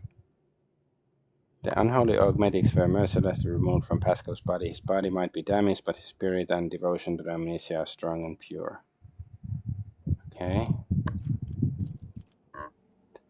Pinnacle of weapon. Refers to attack in combat with any plasma melt or power weapon deals additional damage equal to 6. For the remainder of combat, the bonus damage is decreased by 3. So plasma melt out power weapon.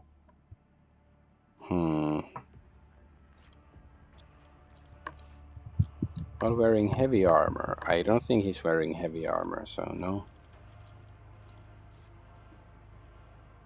Plasma and melt weapon.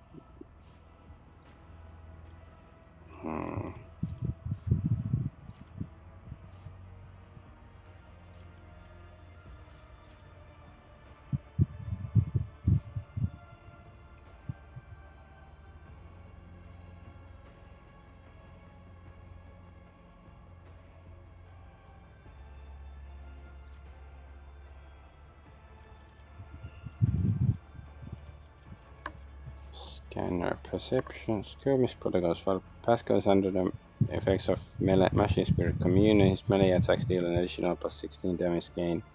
16. I guess that's good enough. Yeah. Alright, let's save and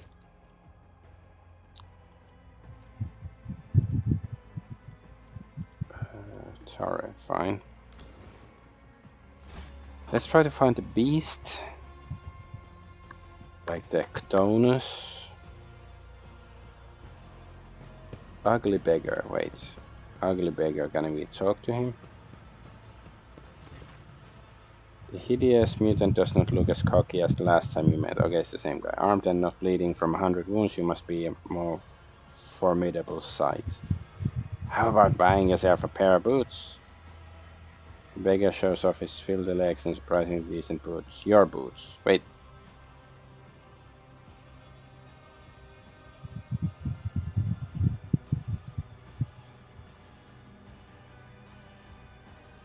Oh, wait, did he steal my boots? But we found our boots already. I don't understand. Is the am I glitching or is the game glitching here? Because we got the boots back from him already. Mangled sector. So the beast should be here, right?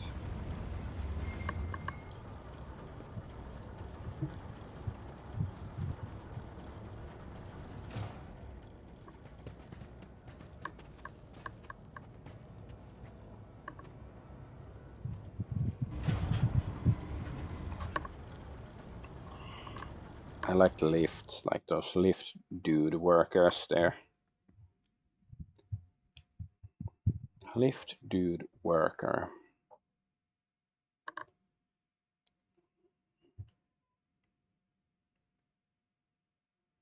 You know, the Drukhari, they seem like nice people. They might inflict a bit of, you know, sadistic pain on you and stuff, but, you know, they're not that bad. They at least allow, you know, a little bit of freedom and stuff. Know your duty. Know your duty.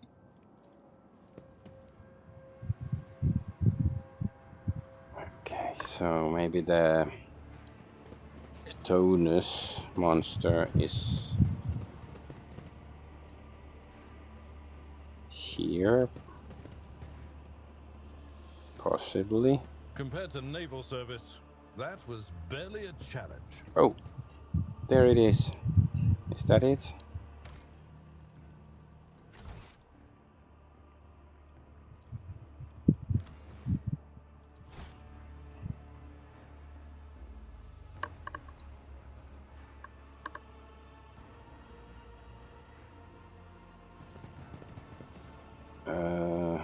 State your intention. Ctonus, yeah, If it that's the serves guy. your cause. Give me the power to eradicate thy enemies. Oh. It ate the thing and then the guy blew up. Sort of like the octopus thing is from the Matrix. A little bit like that. What?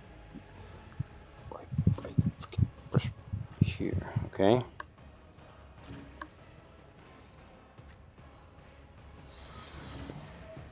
I guess my snipers can hide back here. Yeah, good enough. It's been a while since I had to do this. It's a little bit tedious using these zone thingies here.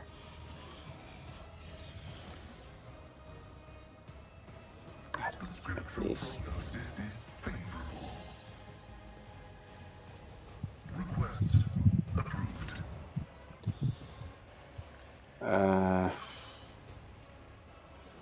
No, this one. No, wait, the over penetration, does it really matter? No, it's the overwhelmed. Okay, overwhelmed, that's probably something good. The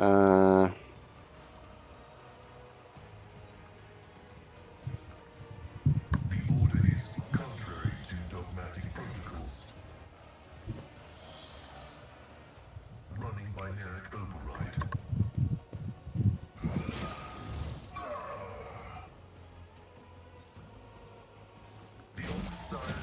Haha, push.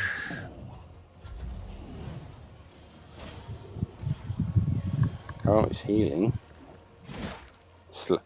That did damage. The failure of their crude machinery was inevitable. Okay. Yeah, that guy does damage. If I must.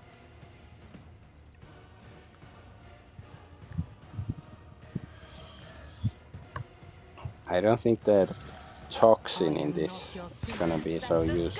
Oh, but it did do. Ah, okay.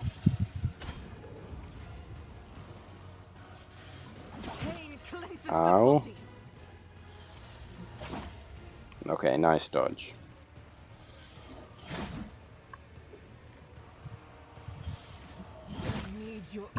Okay, this is just unfair.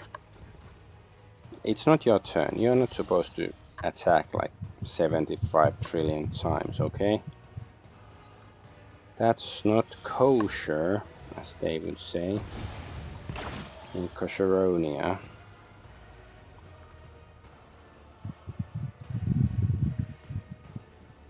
If it serves your cause. This tedium is beneath me. Okay.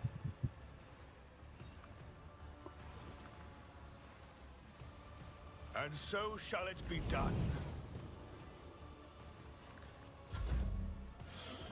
I think you might get an attack of opportunity if she moves, so maybe we shouldn't move. Okay, I guess. Let's go here so he can charge.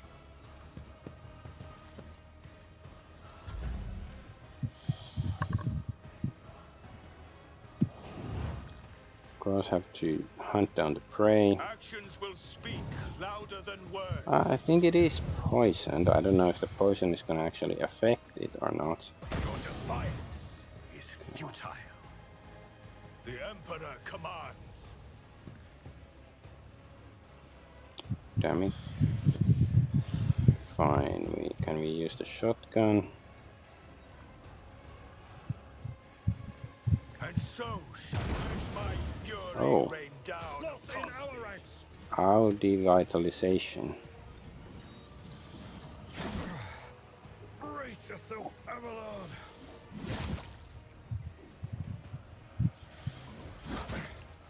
Time to prove. Okay, Abelard, can you? Cannot change this path. That's BS. I don't appreciate that.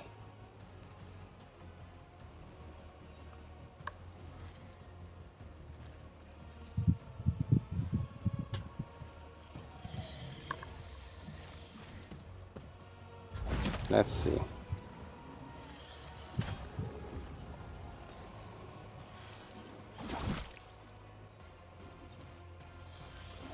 Your sacrifice won't be in vain.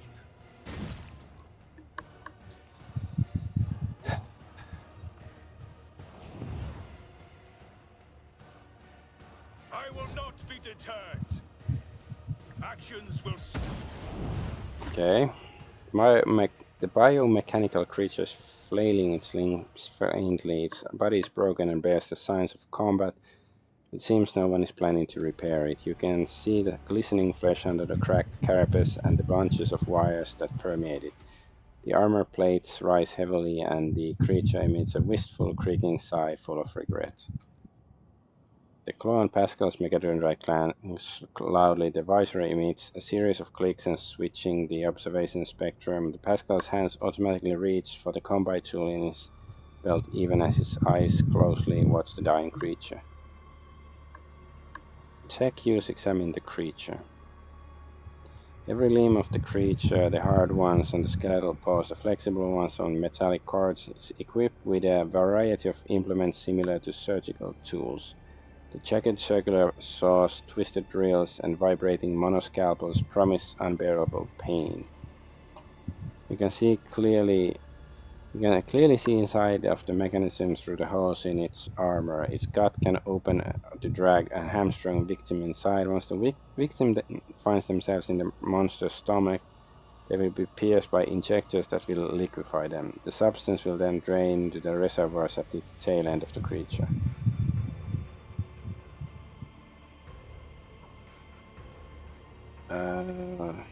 Address the monster. Can you understand me? The creature emits a series of wheezing sounds. Was it an answer, moans of agony, or just a normal rumbling of its mechanism? There's no way to tell. It is trying to communicate. What are you? The creature responds with a series of choking and snarling sounds. After a moment, as if realizing that its language is not clear to you, it extends a fighting limb in a direction of a menacing gesture. The message is clear. I am a warrior. I'm a killer. This is an engine of pain, Elantage, an executioner created by the depravity of my twisted cousins. Living flesh fused to a mechanism whose sole purpose is to inflict as much pain as it can. Elliot's face is contorted with bitterness and disgust. The Dark Ones are caught in a cycle of torment, desperately seeking pleasure in the suffering of others. This machine is built is nothing but an instrument of their endless desire, a symbol of what they are willing to do to slake the thirst and fear that consume them. I will not hurt you anymore. I'm not sure why we're even talking to it, but like the game offers me this option, so I want to see what happens.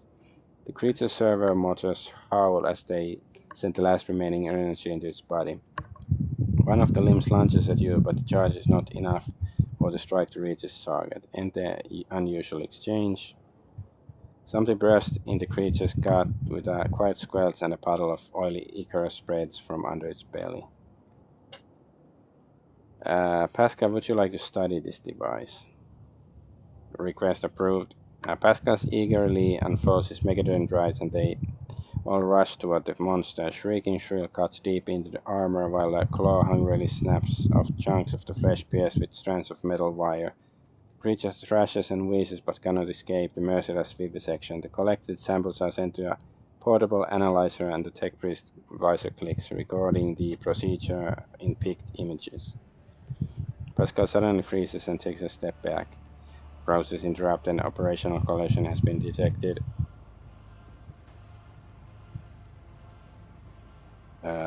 What was this machine built for?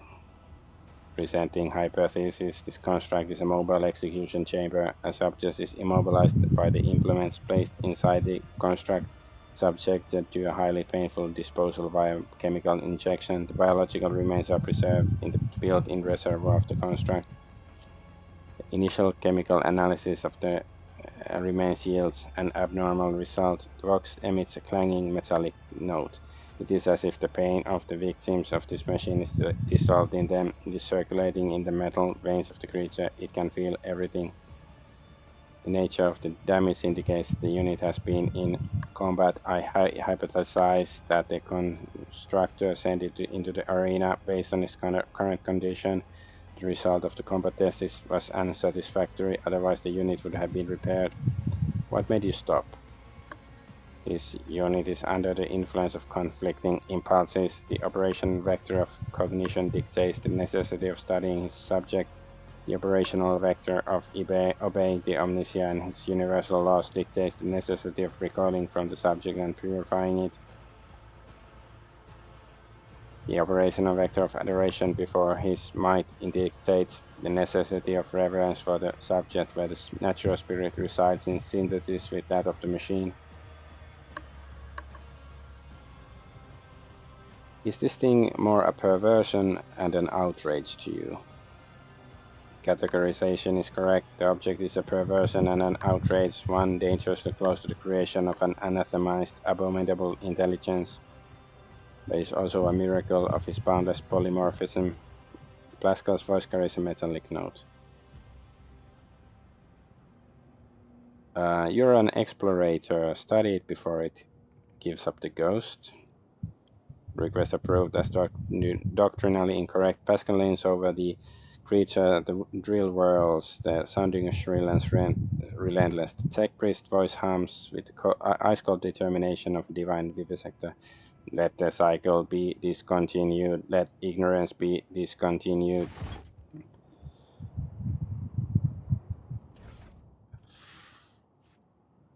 Okay.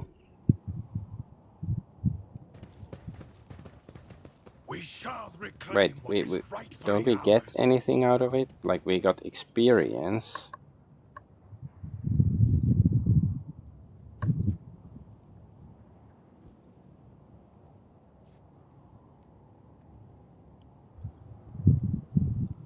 But above the thundering. So, okay, some iconoclast stuff.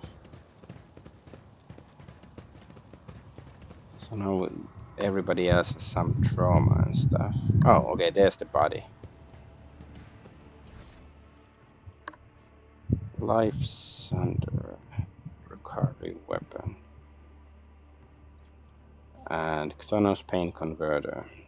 Ktonos xenomechanism that devoured its victims' suffering and converted it into energy.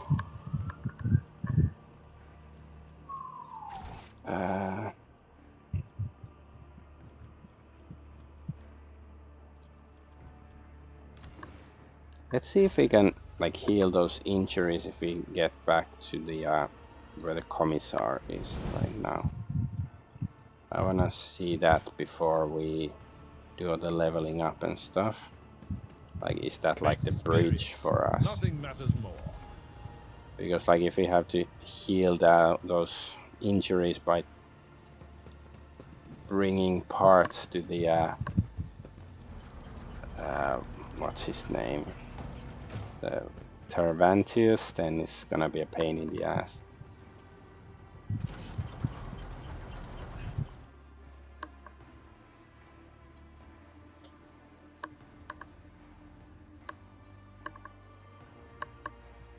But I do wanna see if we can now get the Space Marine to join us, Ulfar. Always wanted my own Space Marine.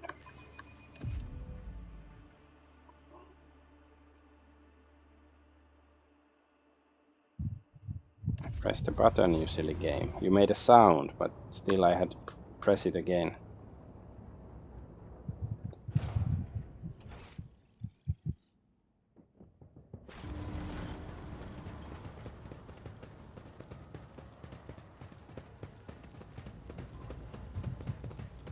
That guy is still standing there.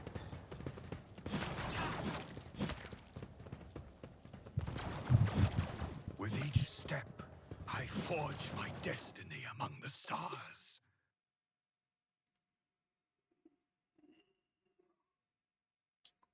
So, will this heal us? Because if it doesn't, I'm wondering, should I just do the fight again? But, like, try to get a bit more lucky, because there's not much we can do if the enemy just, you know, keeps moving during my turn. Like, what can we do to protect ourselves? Maybe shoot them from a distance. Okay, but now we are here. Let's see if the commissar has anything new to say.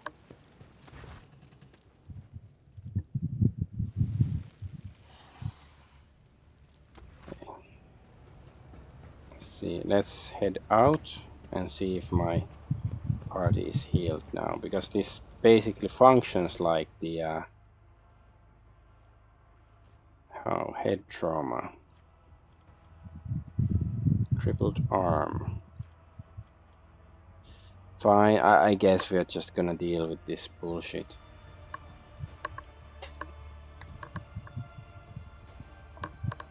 We can take it as role-playing. We are in prison, we are suffering from bullshit enemies.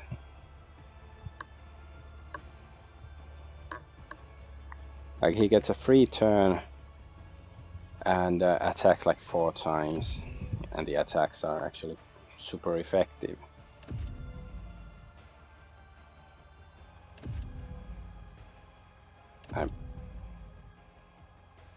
Is the game okay?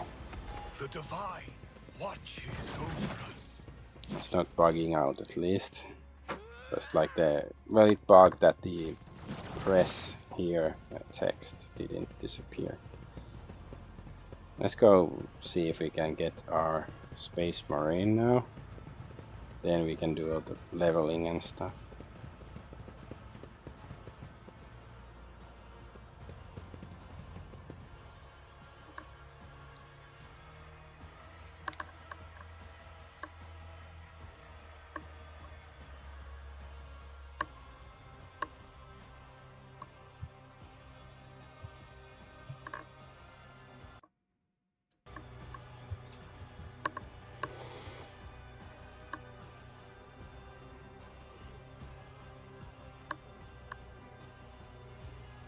Okay, game. Load, please.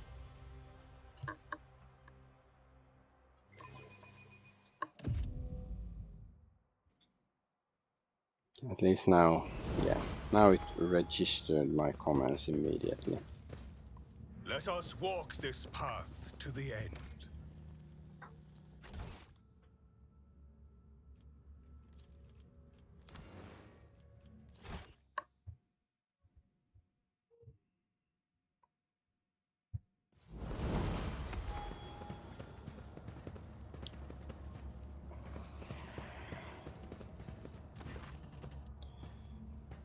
Okay, allow me to take the Space Marine.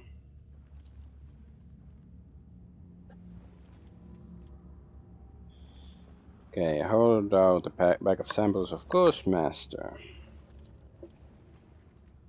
Reverse tendons, it will do. Obedient specimen, so be it. You have earned a few minutes of my attention. The answer is still no. This particular monkey specimen has phenomenal parameters. I previously studied 2 other specimens of the same breed, but have yet to untangle their genetic secrets. He also performs well enough in the arena. I will not part with the last specimen.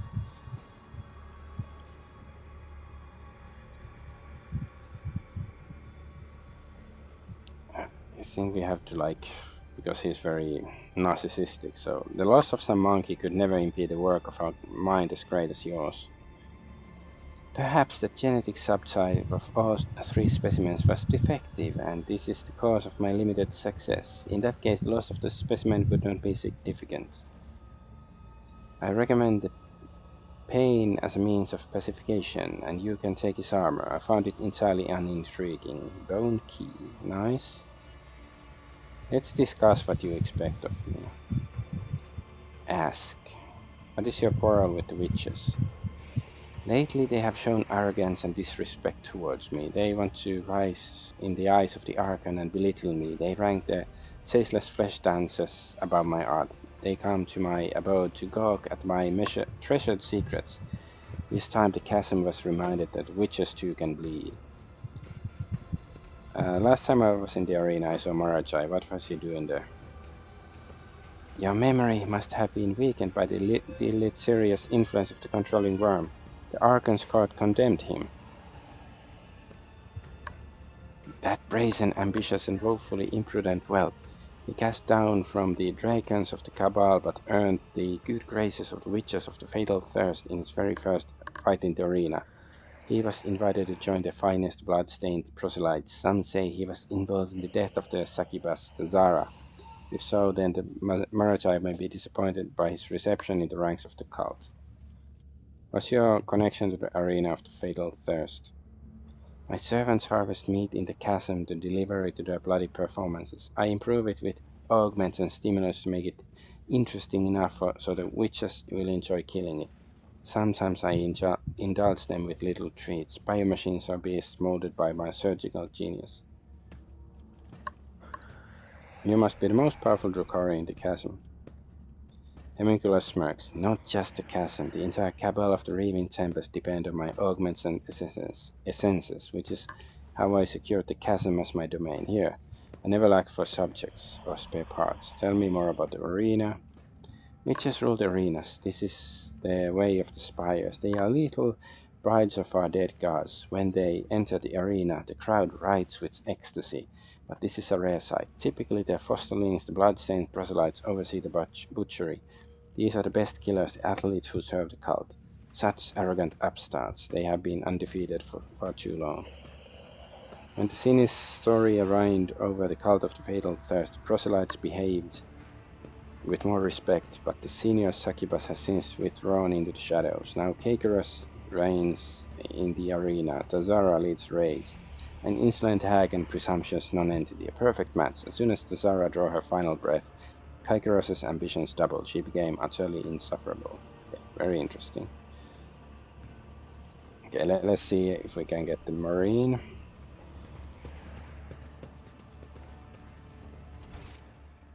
Know your duty.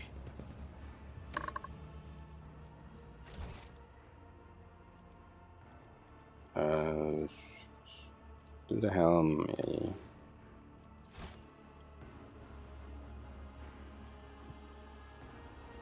Savings. The red-haired giant doesn't stop singing under his breath, doesn't seem to notice you, intent as he is, and his bloody repast. I need your help. The prisoner looks at you expectantly without stopping his chewing, but his expression shifts subtly as if his affected crudeness of mind and manner has been replaced by focus and cunning. Dogmatic adherent. Recite the warrior's litany. Even a heretic or a non-human can wet a profane blade in the blood of enemies, but the true warrior of humanity does not fight for gratification or trophies. He fights to carry out his will, for that is his duty, and it is a blessing. You speak well. I have heard these bookish words many times before, but this is the first time I have heard them spoken with such resolve. I see that you believe in them, that you live by them. I respect that. I will help you. Let no one say that I forgot my duty to the Allfather. Yes, Dogmatic 5 on top of It it all. seems Tervantius is not as clever as he likes to appear if he's letting me out of the cage. The joke is on him. Good steel I have already. But if we are going hunting, I will need my wolf skin. Throwing back his What did you say your name was? Throwing back his head, he lets out a blood-chilling howl, one that contains the deranged mirth of evil spirits dancing on an icy cliff. A predatory grin blooms on his face. So, yeah, we have his wolf skin, I guess, is his power armor. Ulfar's abilities. Ulfar is a space wolf, mighty space marine. His proportions instill respect in allies and fear in his foes. But because Ulfar takes up 4 cells instead of 4, certain mechanics may work differently for him. So he's big. Ulfar does not use cover or conventional human armor and weapons. Ulfar's unique ability allows him once per combat, instead of losing consciousness due to having his wounds reduced to 0, become incapacitated for 2 rounds. While in this state, Ulfar cannot be targeted by attacks or suffers damage, and he also counts as a full cover for his allies. So he's basically the Undertaker from WWE. Once 2 rounds have passed, Ulfar can act again, regains 50% of his maximum wounds. Furthermore, Ulfar is Arch-Militant, and Arch-Militant's keystone ability allows them to gain a stack of versatility each time they make an attack whose type is different from the previous of the Arch Militant use. Yeah, I know. Yeah, I have an Arch Militant already.